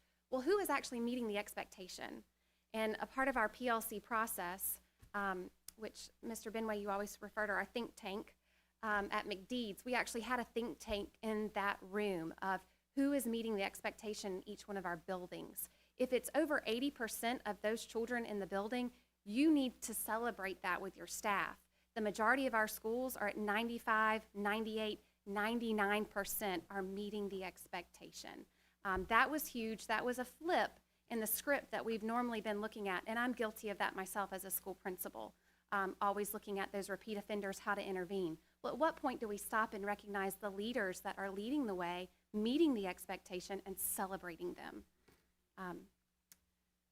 The last component, so there were 3 areas that you requested that we pull out for data points in years past, so we did those again. Here's fighting, so if you want to see how many incidents have occurred in our schools, if you don't see the school listed, there's no data. All total, we had 25 total incidents. So obviously when you see there's 5 incidents but 11 students involved, obviously that's the 2 that were fighting. So that number's higher because unless you have a fight with yourself, I'm sure that could occur. The next little data piece that we pulled out that you've asked for in the past was school level data on assault. So we've got 2 there, assault on student and assault on non-student. 5 incidents on student and 0 now, flat line there. All right, and that's your data for quarter 1. Any questions? Molly, what's unauthorized area? You had 1 student. Does that mean leaving the school or going? It could be as simple as, I'm supposed to go to lunch right now, but instead of going to lunch, I'm hanging out in the breezeway. Oh. By the way, it's Skunk Works, not Think Tank. Skunk Works. I always think it was a stinky room every time you'd say that. I was like, but Benway, it's our think tank. Absolutely. Thank you. Thank you, everyone. All right, we're at item C, board committee reports and updates. We've heard a lot from our construction committee. Did you want to say anything else? Actually, this was focused on the Carthage Elementary. We did look at a couple other things to update the school board on. One is Ms. Purvis and her team are going to get appraisals of the current Carthage Elementary site because we need to start thinking about how we're going to dispose of that. So that's and the other thing we're getting a appraisal on is, if you guys aren't aware, we own a parcel of property in Southern Pines, the ball fields there off Morganton Road, by Broad Street Memorial Park, I think it is, and it's 8 acres, and we're getting it appraised for a couple reasons. One is, want to know what it's worth. It's on our balance sheet, but more importantly, it's my opinion. And we need to make a decision. We need to look at that 8 acres as a board. And, let's say it comes back at $2 million or whatever. We lease it to the town of Southern. Anyway, we're going to look into it. And one of the things the central office is going to look at is we're going to make a determination whether or not that would be suitable for an academic facility down the future. And if not, then, what would we do with it? But first step is get it appraised. We also have we have in place a contract to look at the environmental concerns at Aberdeen Elementary. We hope that everything's good, but per the email, we just got to make sure to ensure the safety of our faculty, staff, and students in perpetuity. We're going to find out exactly what the experts recommend, if anything, that we do in monitoring that site. So, and then the other thing that we're doing is, and it ties back to Aberdeen Elementary, Farrell Road was never connected to Sandpit Road. And, the previous school board was promised that when that housing development went in, that road would be connected. Well, housing development, no road connected. So we're going to do a full court press because as much as we all want a stoplight there on Route 5, the true answer to fixing the traffic problem there is connecting Farrell Parkway up to Sandpit Road. So hopefully we'll do a full court press and find out what's up with that. My guess is the developer's on the hook to build that, so someone's feet needs to be held to the fire. So that's it. I forgot to mention, Madam Chair, that for each of those committees, the draft minutes are attached. sorry if I got to share that. Okay. They're linked there at the bottom of the executive summary. Okay, anything else from policy committee? Okay, just really briefly, the safety committee met November 24th, and our draft minutes are available, but I'll just kind of hit the highlights. You saw about our policy 3660 that we have recommended revisions. We did review our feedback from our current SROs for their ideas on retention and recruitment. Ms. Sinem shared that. The results were overall positive, with a 3.5 on a 5-point Likert scale, likely to recommend. They highlighted that they want us to continue to work to recruit, and we did we continued to talk with Chief Deputy Conway about possible partnerships with municipalities and the Sheriff's Department. There is a cost, and we're going to connect with our Finance Committee to talk about those costs. There's also no guarantee that there will be enough off-duty officers available, and we need, if we do go down the right route of partnership with outside agencies, we'll need an MOU in place to cover those gaps until we can fill those positions. And we did recently hire an SRO, so that was good news. Yep, we got one. We did request our board attorney, Mr. Schwartz, to pursue a legislative resolution to address the barrier of the 1-year probationary requirement to recruiting highly qualified retired officers from other states in the military. And we're going to coordinate with our Finance Committee, and we hope to have our next meeting in January with an update. Anything else, committee members, you want to add? Okay, all right, very good. I just had one question. So, oh, yeah, sure. Those survey results, would we? Yes. It was an anonymous survey. It was anonymous, and we can get the results linked to our minutes.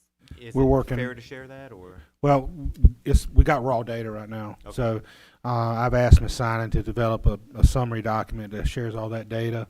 And then we can link that to the minutes before the minutes are approved, which we have time to do that.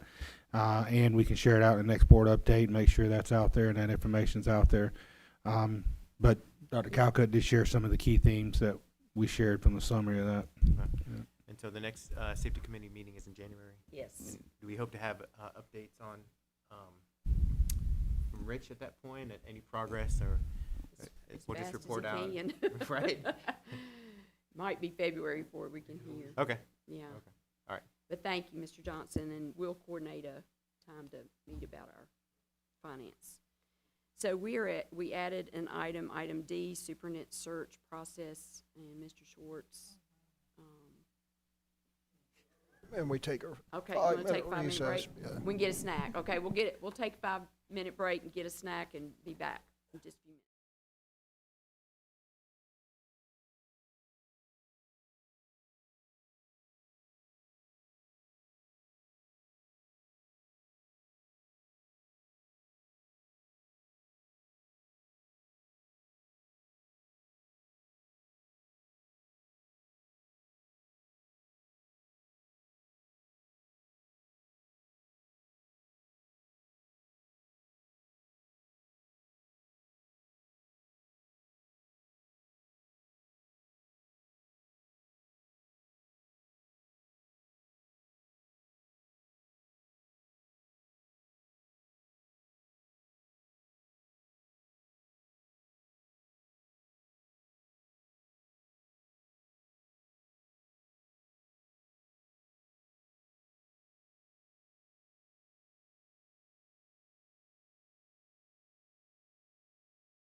Ready? All right, we're calling us back into session. Thank you very much.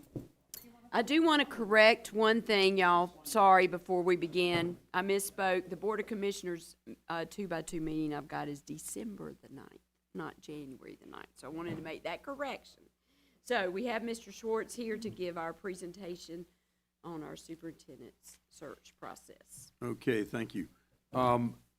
Since you are getting ready to begin the superintendent search process, thought we'd have a little bit of a workshop today. I'll try and make this quick and go through some general rules to follow, some do's and don'ts, some things you have to think about as you get ready to begin this process.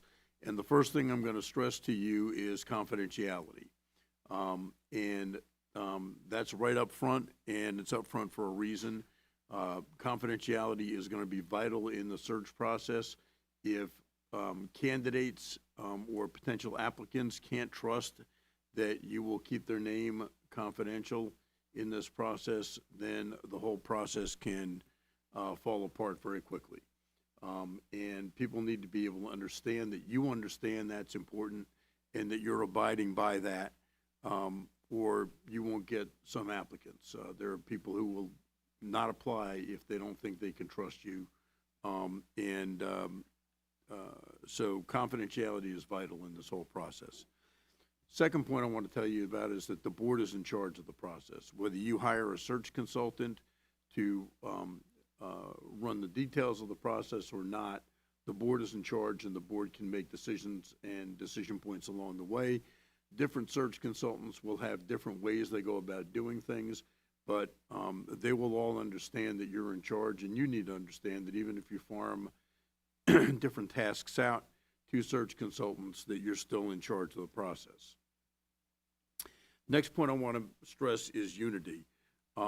Once the process is determined and choices are made as to what you're going to do in the process with regard to search consultants, deadlines, timelines, how you're going to do interview processes and all of that, once those decisions are made, then the board needs to be unified and follow those processes and not have disagreements about it, not have renegade board members. Don't be revisiting it if because you disagree. If you disagree, follow the process, follow what's been agreed upon by the majority of the board. That's in your board policies, that once a decision is made by the board, then your obligation is to support that process and move forward with it. And along those same lines, be on your best behavior. Any candidate who's worth their salt is going to start looking at your board meetings, and they'll look to see, how does the board behave during board meetings? Is the board professional? If they disagree, can they do it appropriately, and can they do it professionally? They're going to look to see whether or not you would be a good group to work with and work for. And you can attract candidates, and you can repel candidates with your behavior and how they view your behavior in and outside of board meetings, online, on social media. Any candidates who are looking at you are likely to be looking at all different ways to view you. So it's now time to brush off your, brush up your game and, dust off your best and put on a smiley face and be on your best behavior from this point on. Not that you haven't been all along, but it's time to up your game on that a little bit because you need to be good salespeople. Good salesmanship is really important. You want to be able to convince people directly and indirectly when they're viewing you, when you don't know it, that you are a good board to work for and you'll be a good group to work with. You've got a lot of selling points here in Moore County. You've got the community as a selling point. You're in an attractive area of the state. You've got a terrific school system that's going on an upward trajectory and has been on an upward trajectory for a while. Your location in the state is very desirable. Your quality of life here is very desirable. You've got stability. You've had some stability in the administrative leadership. And so you've got a lot of things to sell. And that's really important when you go through this process because you're recruiting here. And when you're recruiting, keep in mind also, you're not just recruiting a candidate to be a superintendent, but families matter. And quality of life for families matter. And if you're recruiting somebody who's got a family, they're going to be worried not only about the job for themselves, but they're going to be worried about their spouse, opportunities for their spouse and their kids. If they have kids who are school age or otherwise, they're going to be looking at all of those things. So I think every board I've ever worked with who goes through a superintendent search thinks, who wouldn't want to work for us? You know, we're wonderful.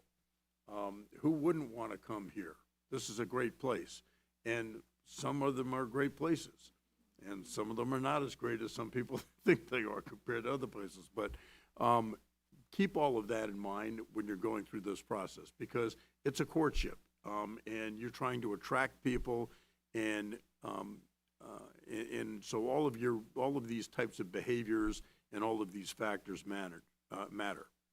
When you get into the search process, particularly if you hire a search consultant, don't try to micromanage the search process. Don't even think about it. Let the search consultants or whoever is helping you run the search do their job, and let them do it professionally. If you have questions about it, you can have questions about it, but have those questions in a way that won't make the board look bad. Another thing to consider in this is acknowledge any warts that you have. Deal with any problems that you have up front. When you're dealing with the search consultants, when you're dealing with the candidates as well, and acknowledge any problems that you have, acknowledge any warts that you have, and that demonstrates the board's willingness to both acknowledge that they exist and work on those deficiencies. And invite the candidates when, you know, if the candidates address any concerns with you about problems or concerns that they've got questions about, invite them to problem solve with you. Invite them to help with that process as opposed to trying to brush it off or wipe it under the rug. You should have one board spokesperson throughout the process. And you should also determine the attorney's role in the process and the consultant's role in the process. The consultant should not be negotiating a contract or even negotiating anything with the candidate. That's the attorney's role with parameters given by the board. And the spokespersons for the board are usually, according to board policy, the superintendent or designee and the board chairperson or designee. In this particular process, it should always be the board chairperson or designee. Keeping in mind, however, that most candidates are going to pick up the phone and probably call Dr. Locklear and say, what do you think about this job? Or a lot of candidates will. And what can you tell me about the board? So that's something else to consider. If you do decide to do a search, then none of you should sponsor or endorse a candidate at the outset. You may have internal candidates. You've got folks who are currently on your payroll who may want to apply for the job. You may have a favorite son or a favorite daughter candidate who is somebody who used to work here in Moore County or grew up in Moore County and might want to come home. And those people might contact you as a board member. If any of that happens or internal candidates contact you, what you should do is tell them to go to the search consultant. What happens sometimes is you might have a candidate who will call up two members of the board and then try to get word out that they're the favorite candidate and they've already spoken to two members of the board. And two members of the board, are backing them. And it may be that the two members of the board they contacted simply said, you know, I'd encourage you to apply, just like I would encourage anybody else to apply, okay? But what the candidate heard or what the candidate wants to transmit to other people is, I've been told they're really encouraging me to apply. They really want me to apply. And that might dissuade other people if word gets out, all right? And I've seen that happen and really adversely impact the search. So if anybody contacts you, I would encourage you as board members to simply refer them to whoever the search consultant is that you selected, and encourage and say, I would encourage you and anybody else to apply, and leave it at that. There will be rumors that will likely come up. There may be rumors that come out on social media or otherwise. When rumors come up, try to knock them down. Don't go with them. Don't run with them. Don't believe anything that you might hear or that somebody might tell you, and simply refer any information you get to the search consultants or to me. When you're going through this process, it's a time commitment. It's a big time commitment. This is the most important job you do as a board, all right? Getting this right is critical. If you get the wrong person in that chair, you got problems. So it's an important time commitment, and there will be lots of meetings and extra meetings as you go through this process. You need to get those dates on your calendar early on once the timeline is selected, and we'll go through the timeline in a minute. But you need to get dates on your calendar. You need to hold those dates sacrosanct, and attendance is vital when you're going through this process, and particularly at the end of the process when you're interviewing semifinalists and finalists. Attendance is vital. It's you can't have one or two board members not there. You really need to be there. And the last thing I want to mention in this first section here again is confidentiality. Throughout this process, absolutely keep it confidential. Don't talk to your spouse about candidates. Don't talk to your best friend about candidates. Don't call somebody you know who is in that district and where a candidate's applying from and try to get information about them. Keep it absolutely confidential. If you got to talk to somebody about it, take your dog for a walk in the woods. Make sure you're out of earshot of everybody. If you don't have a dog, borrow one, okay, and have the conversation. But other than that, keep it quiet. Some decisions to be made early in the process. First is whether to use a search consultant. And I would encourage you very much to use a search consultant. You're going to need to determine staff support, if any, that will be needed in-house. Usually the staff support comes from somebody like Ms. Parker, the board liaison. You need a contact person for the board. Often the board attorney serves in that role, or the board attorney and the board chair serve in that role. You need to determine the extent of community participation through surveys or community forums, and most of the search firms that do this sort of work will offer to do surveys, and they'll have different formats for different surveys that they'll have. You can do those online. Many of them will conduct community meetings and forums to try to get input from the community as to the qualities that they want in a superintendent. What you'll tend to get is, must be able to walk on water and chew gum and shoot a three-point shot at the same time. You'll get a lot of people saying, please get somebody just like Dr. Locklear. You'll get a lot of people saying, whatever you do, don't give us somebody like Dr. Locklear. But you'll get a wide range of that kind of stuff. But you will get a sense, and again, most of the search consultants will offer to do this for you. Some it's built into their basic fee. For some, it's an add-on for doing that. And then also, I always encourage soliciting letters from your various constituencies, your booster organizations, your town governments, your service organizations in the community, your county commissioners, town managers, county manager, et cetera. You'll ultimately establish the job qualification and characteristics that you're looking for, and we'll often include that in some of the materials that are prepared by the search consultants. You should also consider upfront the length of the contract that you'll be offering. I'll tell you right up front, a lot of people wouldn't even apply for the job if they don't know that you're offering up to a four-year contract. And that's the longest contract you can offer under North Carolina law. That's something that will be in the basic advertisement and in the basic outreach from any search consultant. So you'll have to consider that right up front. And then determine a budget for the search and leave some flexibility. If you go with a search consultant, it's going to cost you, roughly $30,000 for most of them. You'll have some additional costs if you're bringing in candidates and if you're flying people in from out of state, or if you're just paying mileage or overnight stays and that sort of thing.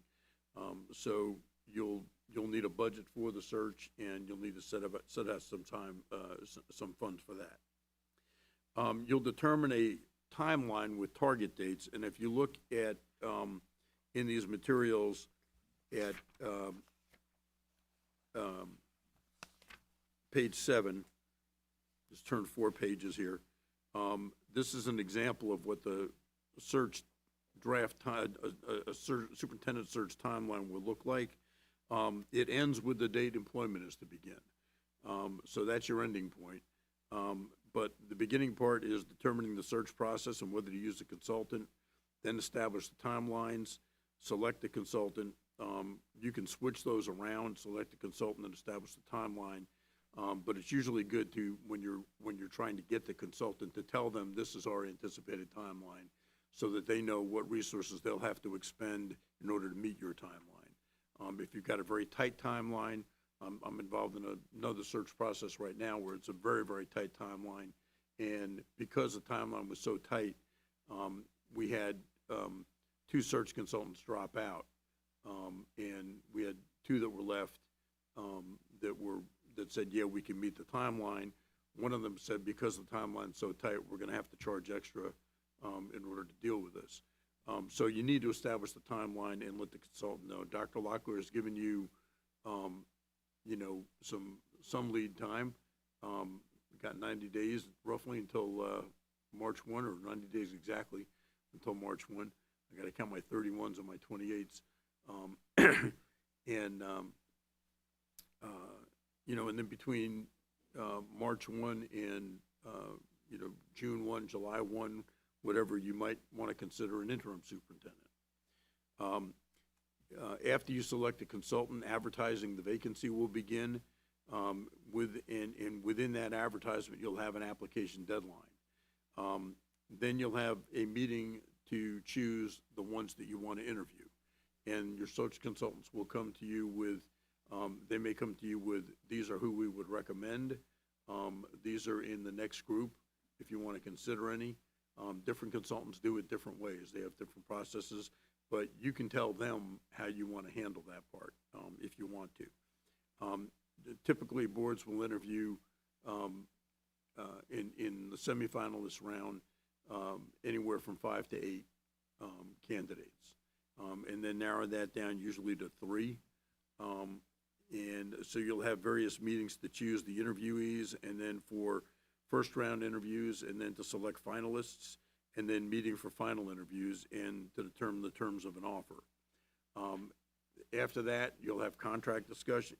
There will be contract discussions, and you'll give their parameters for what will be included in the contract discussions, and then a meeting to announce the selection of the superintendent, and finally, employment begins. You'll also approve an application form, and that application form will include a complete authorization to obtain information necessary for very thorough background checks. And I've got some attachments I'm going to go through with you that include some of that information as well. So you'll ultimately announce and advertise the vacancy.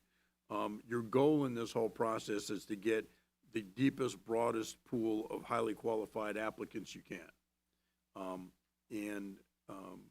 You know, you're searching the known universe to get the best possible person to be your next superintendent. There's no need to limit qualified applicants, and there are potential legal questions if you do. So, pardon me?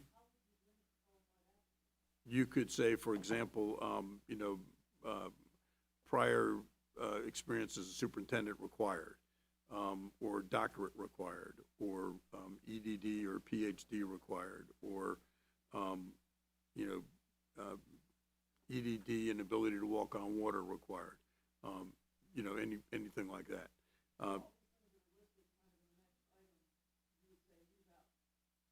Well, no, I would not.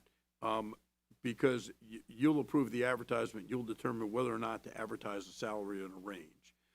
If you advertise the salary in the range, you'll get you'll establish expectations for people, but you'll also eliminate people applying who wouldn't take the job if you offered it because you didn't tell them what the salary was going to be. Doctorate required or not, you can require a doctorate. If you're not going to consider anybody without a doctorate, then go ahead and put that in, okay? That's not going to give you a legal problem because that's, you know, a bona fide qualification. Non-traditional backgrounds. Sometimes boards require prior experience in education administration. Sometimes boards will advertise, we will consider people from non-traditional backgrounds. You know, for example, Wake County a while ago hired a retired general, Tony Tata, excuse me. You know, so if you're willing to consider folks with non-traditional backgrounds, you might want to put that in the advertisement. If you don't want to consider people with non-traditional backgrounds, you could put in there, you know, prior education administration experience required, or prior central office experience required, or prior superintendent experience required. That's going to be up to you. You can set those standards, and that's perfectly fine for you to do. Most of the time, a lot of times you'll have a brochure.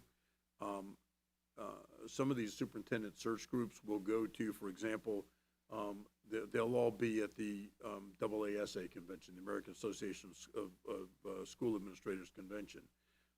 And a lot of them will, you know, they'll be there as exhibitors, they'll be there as presenters, and they'll have a list of the different searches that they're in the middle of right now. And it's very helpful for them to be able to hand out a brochure, you know, something somebody can take away with them. There's less of that now than there used to be because so much stuff is online, but you'll have an online brochure too. And I'll give you an example of a brochure, for example, later on here. There's a lot of information that you will post online regarding the search, and that the search firm will post online. Your search consultant will solicit candidates if you use a consultant. And different search consultants do it in different ways. Some of them have a stable of different people that have, you know, put in with them and said, look, I'd like you to consider me if you get a job that matches, here's what I'm looking for. Others of them have, you know, very detailed online applications that they're running all the time. Others of them will have a much more hands-on approach that is, you know, network-based. And so what they'll do is they'll reach out and they'll say, okay, these people, you know, these 2 or 3 people will be really good matches for this particular job. We're going to reach out to them and recruit them and encourage them to apply.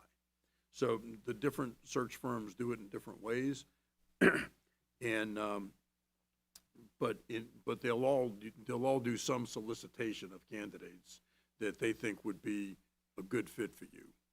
Okay. Refer all applicants to the consultant or the search coordinator. If anybody comes to you and says, I want to apply, here's where you send your information, here's where you go online to apply. Don't, you know, take any information directly from anybody and then say, I'll pass it along to the search consultant. Okay, that's not your role. Most of these search firms will recommend 2 months of active advertising. And there's a lot of free and online media that you can advertise in. Some of the firms will recommend to you that you do some paid advertising in something like Education Week, which is where, school administrators will go and look for vacancies that they might be interested in. So in your budgeting for the search, you should spend some money and allot for some money to advertise nationally and effectively. But you can do there's a lot of free advertising you can do now online. And of course, all of this will be linked on your own website. There will be links to all of this.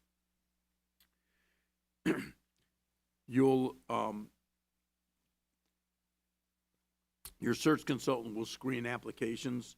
They'll do the initial screening and categorizing, and they'll categorize in different buckets. I call them different buckets. And what they may do is they may say you've gotten, 42 applicants, and, these 12 are not really qualified to do the job. Their highest level of experience is assistant principal, and they're not ready for this yet. And we've got, 15 who have got a doctorate. We've got 18 who have prior superintendent experience, and we've got 22 who have prior central office experience, and there's going to be overlap in those different buckets. So they'll categorize that and tell you what you've got, and then they'll make recommendations as to, we've screened the 42 different applicants down now, and now we've got 20 that we really want to take a closer look at. And then they'll come to you with recommendations from that. So they'll start, it'll be a funnel, and they'll narrow it down. But the board will make all decisions, and you'll control that process with the consultants. When you do the interviews, it's a private process. I usually recommend, and the consultants will recommend, I'm sure, secure locations. You'll have to work out the timing and the logistics of that. There are structured interviews. There will be some open-ended questions prepared in advance. They'll be designed to get background and bio information beyond what you can get already in the application, or to elaborate what's already in the application. Board relations will be important, and there will be questions about how do you view the relationship between board and superintendent? What do you view as the role of the superintendent? How would you deal with this kind of an issue or a question or a problem? There will be questions dealing with management and administration, finance, community relations, instruction, leadership, and keep in mind, some of your folks are going to have different strengths and different weaknesses, or different experiences in all of these areas. You may get a candidate who's been the assistant superintendent for finance. You may get a candidate who's had virtually no experience in finance, other than, I've got a great finance officer where I am. We review everything, but, you've got a great finance officer, and I'm going to trust your finance officer. Instruction, leadership, facilities planning, and management. It's a rare candidate that has all of that. It's a rare candidate who's done finance, C&I, and HR, and so on. Goal setting will be included in some of the interview questions that you've got, and career aspirations. You're going to want to know, what are you looking to do? Is this your last stop in a career, and you're looking to stay here for a while? Is this your first superintendency, or is this a move up for you from where you've been? And where do you want to go in your career? So you're going to want to try and ask questions that include that in the structured interviews. When you ask those interview questions, ask them professionally and politely. I've seen some board members who think that the interview process is an interrogation, and candidates have walked out of processes thinking that they were being attacked, and had no interest in ever seeing this board or a board member who asked those questions again. and pulled out of a search. So you need to be on your best behavior in the interview process as well. The entrance and introductions will be staged so that everybody's being treated the same and politely and fairly and professionally. It should be in a comfortable setting. There should be time limits, and make the applicants aware of the time limits. You know, if you've got 12 questions to cover in 45 minutes, you need to let the applicant know that up front. And then oftentimes what I'll do in the interview process is I'll let them know you've got 4 questions left and you've got 8 minutes. You know, because some candidates aren't paying that close attention to it. In the interview process, it's really important to listen actively and carefully for what is being said as well as what is not being said in response to a question. You know, you need to interact appropriately but sparingly, and keep in mind that this is not a place for you to be dominating the conversation. You're trying to hear what the applicant has to say, as opposed to telling the applicant what you think about the question that they should be answering or what you think about their answer. You should take notes so that you can keep in mind, after you've been through a long day of interviews, who said what. I usually recommend having a scribe. I often serve that role, and I'll take detailed notes, and if somebody says, you know, what did that person say about this, I can go back and say, they said this, as opposed to people that disagree about, you know, what they think they heard. Briefly summarize and discuss, but don't decide after each interview. I usually recommend that you take 5 or 10 minutes after an interview to say, okay, you know, thumbs up, what did we think about this person? You're not voting on anything, you're just saying, you're just sharing your immediate thoughts afterwards.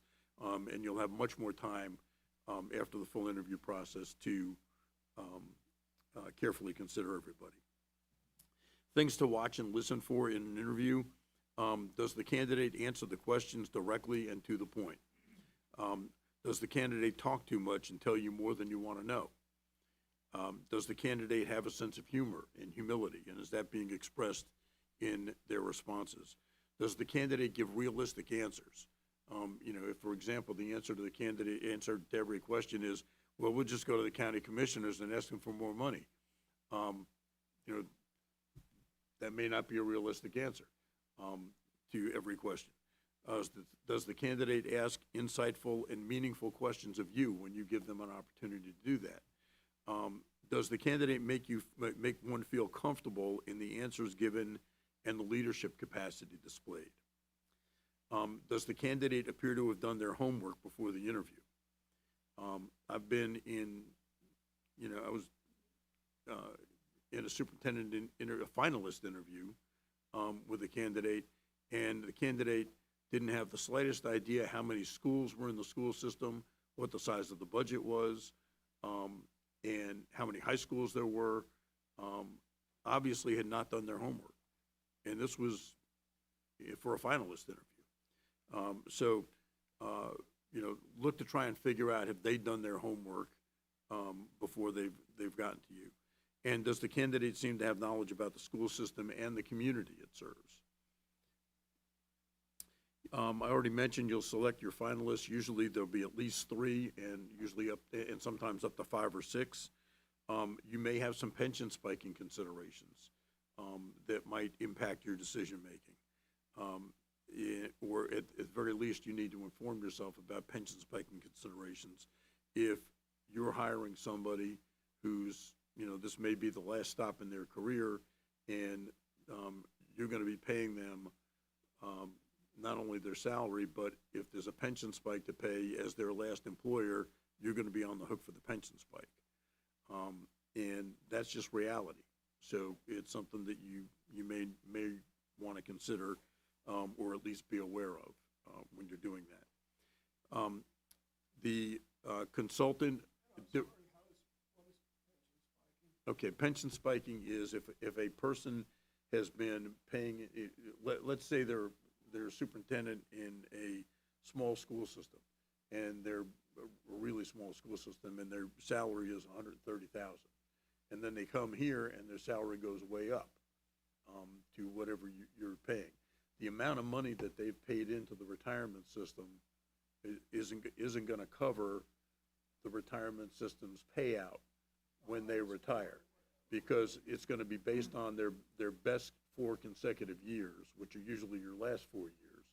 So if they come to you and they work 4 years at a salary that's considerably higher than what they've ever earned in their career, over the course of their career, there's a difference between what the retirement system has put aside essentially as the annuity that gets paid out for that person's life, and what they're actually gonna have to pay out at the end.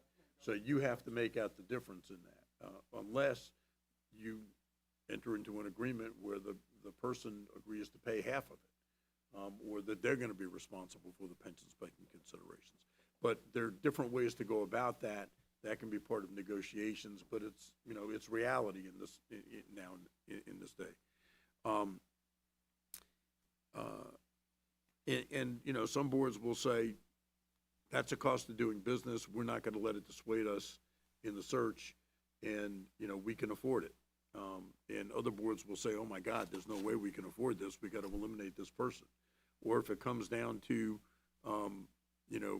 having a real hard time deciding, this one's gonna cost us $500,000 if they retire at the end of 4 years, that one's not gonna cost us anything.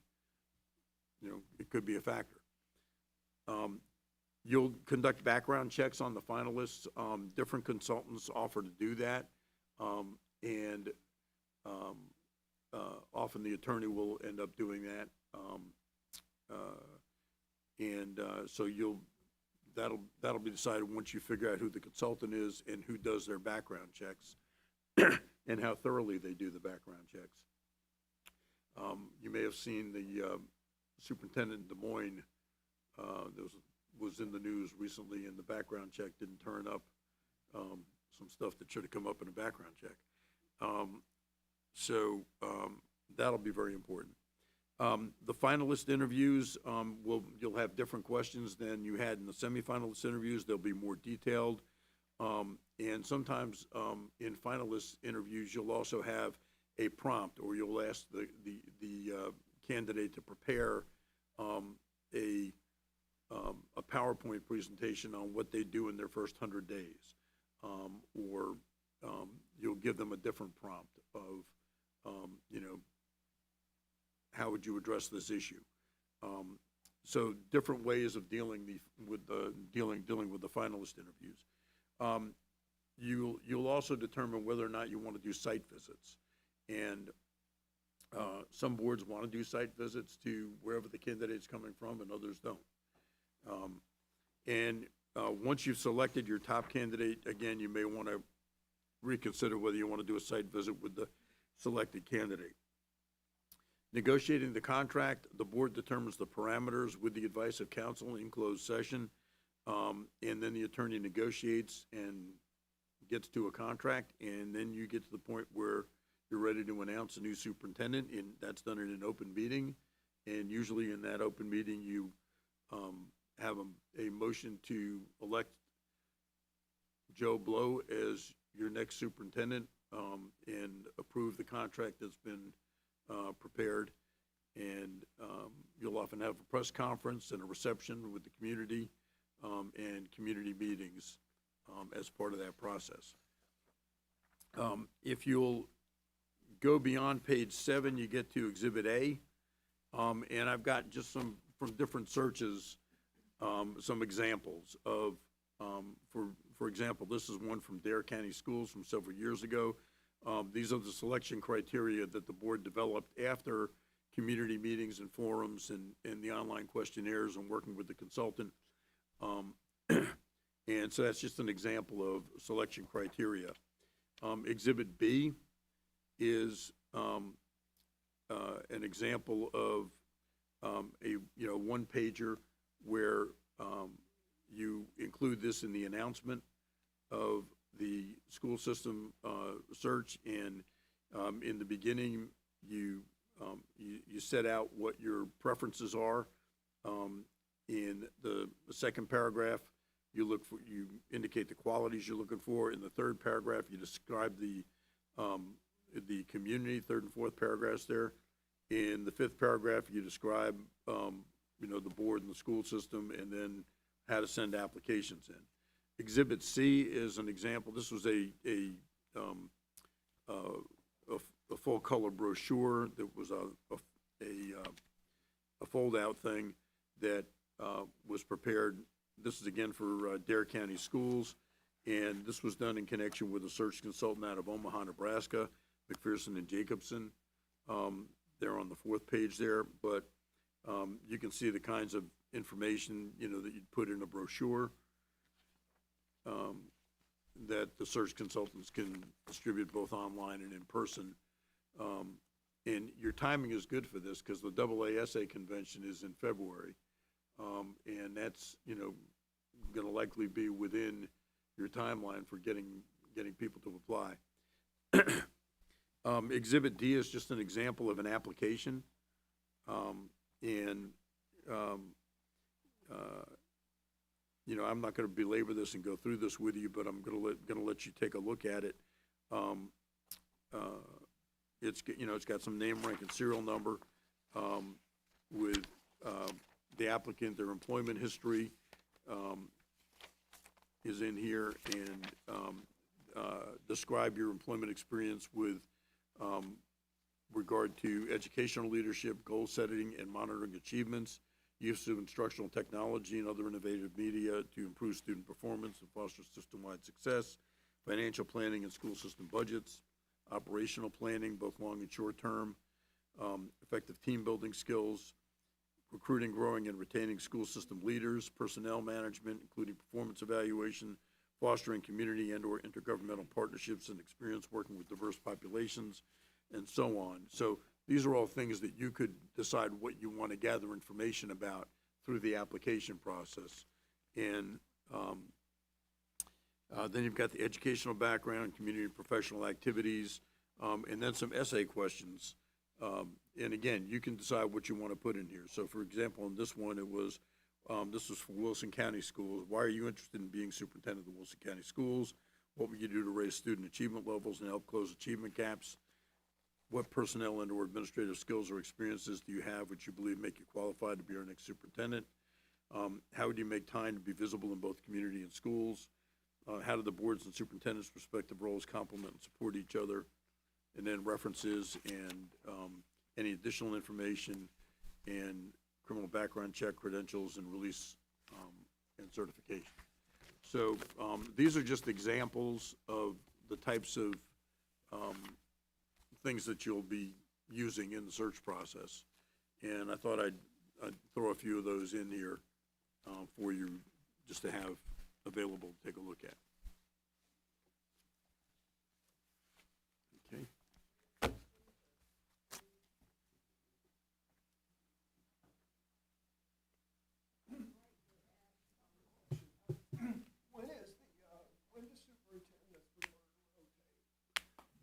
Well, July 1 is probably optimal, or shortly before July 1. But May and June are hard because you're passing a budget, you're going through graduate, if you're a sitting superintendent or central office person, you're involved in getting the budget approved, local budget approved, you're getting, dealing with graduation, all that. Pardon me?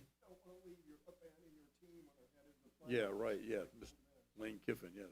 Okay, so June timeframe. Yeah, that's really a great transition time. But prior to April and after June 15th, or between April and June 15th is difficult oftentimes. So you're in a good spot. Dr. Locklear's left you in a good spot in terms of that. Dr. Locklear may have some thoughts on that.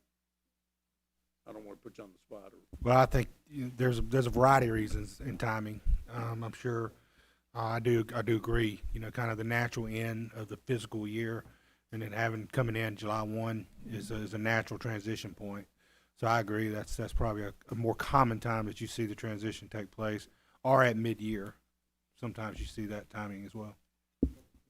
Well, based on that, the question I had is if we have that target date of hiring, would you be able to provide like a backward mapped timeline Yeah. recommended Yeah, based and on you that? do that, you know, you do that with your search consultant. Gotcha. So what you want to tell your search consultant is, we're looking to get somebody in place on the job by, you know, whatever date, June 15, July 1, June 1, whatever you want to say. And then you backfill with your search consultant on that.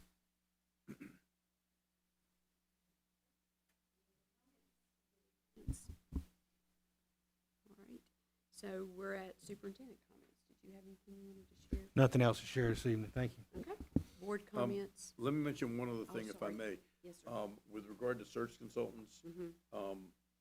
there are, you know, firms that specialize in doing school superintendent searches. And I've worked with, you know, a bunch of them over the years. And sometimes what we'll do is, and also the School Board Association has a search firm. So, for example, what I've done in the past, this is something I didn't make copies of, but I brought this along, and what I've got here is a comparison chart that we used for search consultants that we didn't prepare an RFP. I just contacted, you know, the five most likely suspects, five most likely groups, and said, getting ready to do a search for the school system. Here's information about the school system. Can you send me a proposal? And they'll send in, you know, their standard proposal. But what I've got here is for each one of these companies, I've got the name of the company, the services that are included in their base fee, what their base fee would be, additional costs that they anticipate, because some will put additional costs in for travel, administrative support, background checks, advertising, or other, such as extra consultant work. Then I've got a total estimated cost, and then I've got guarantees and other information about them that distinguishes them. So for this one, for this particular search, I had 1, 2, 3, 4, 5, 6 different organizations, including one of which was the School Board Association. So you can compare apples and oranges, and they're not all going to be the same in terms of what they provide and how they go about doing it. But you know, I know who to contact, who's going to be in the neighborhood for, you know, the right fee. If you want it, I can go about getting that process going. I think so. And do that. So, Thank you for your quick turnaround as well, for being able to share with us okay. today. That was very quick, and appreciate your time and effort today. Sure. So do we have any board comments? Okay, yes, ma'am. Yes, You skipped superintendent comments. Oh. No, I asked him, Yeah. he said no, not this time. We're gonna go to closed session in just a minute, but I wanted to go ahead and allow time for board comments. Okay, this past weekend, Andrea Manis passed away. Andrea is the wife of the Moore County Clerk of Courts, Todd Manis. She was young, lovely, and she was one very brave lady. Todd is my very, very good friend, and I would like to publicly remember Andrea and give Todd our condolences. Thank you. Any other comments? Yes, ma'am. I want to express, I don't know that I have the words, what a privilege it has been to work with Dr. Locklear. I also want to acknowledge the way Mrs. Purvis has exceeded expectations on the property search. I can't even imagine cranking my expectations up that high. And finally, I said this during the break, but anybody watching the video probably missed it. I want to beg your indulgence for my apparent rudeness tonight. I'm a week and a half out from knee replacement surgery, And my doctor advised me to keep my knee elevated and get up and walk every hour, so that's why I've been behaving so strangely. Thank you, Dr. Dahl. Anyone else? I just want to say we're incredibly grateful for Dr. Locklear's service, leadership, and deep love for our students and staff of Moore County Schools. His commitment to academic excellence, community engagement, and leadership development has set a strong foundation for continued success. We're glad you came back home, Dr. Locklear. The board will be thoughtful and thorough in our upcoming superintendent search to ensure a seamless transition for our district. So thank you for all you've done for us, and we do want to celebrate your accomplishments soon. So we look forward to our continued work together until March. So at this time, we are going to move to closed session. So all in favor? Do I need a motion? I need a motion to move to close. And a For second. the same reason that's on the agenda for the first closed session. So do we have a motion to move into closed session for the same reason? So at the moved. beginning? Okay. Motion by Ms. Davis, second by Mr. Benway. All in favor say aye. Aye. And thank you for your time tonight. Thank you for being here, staff. And Madam Chair, we don't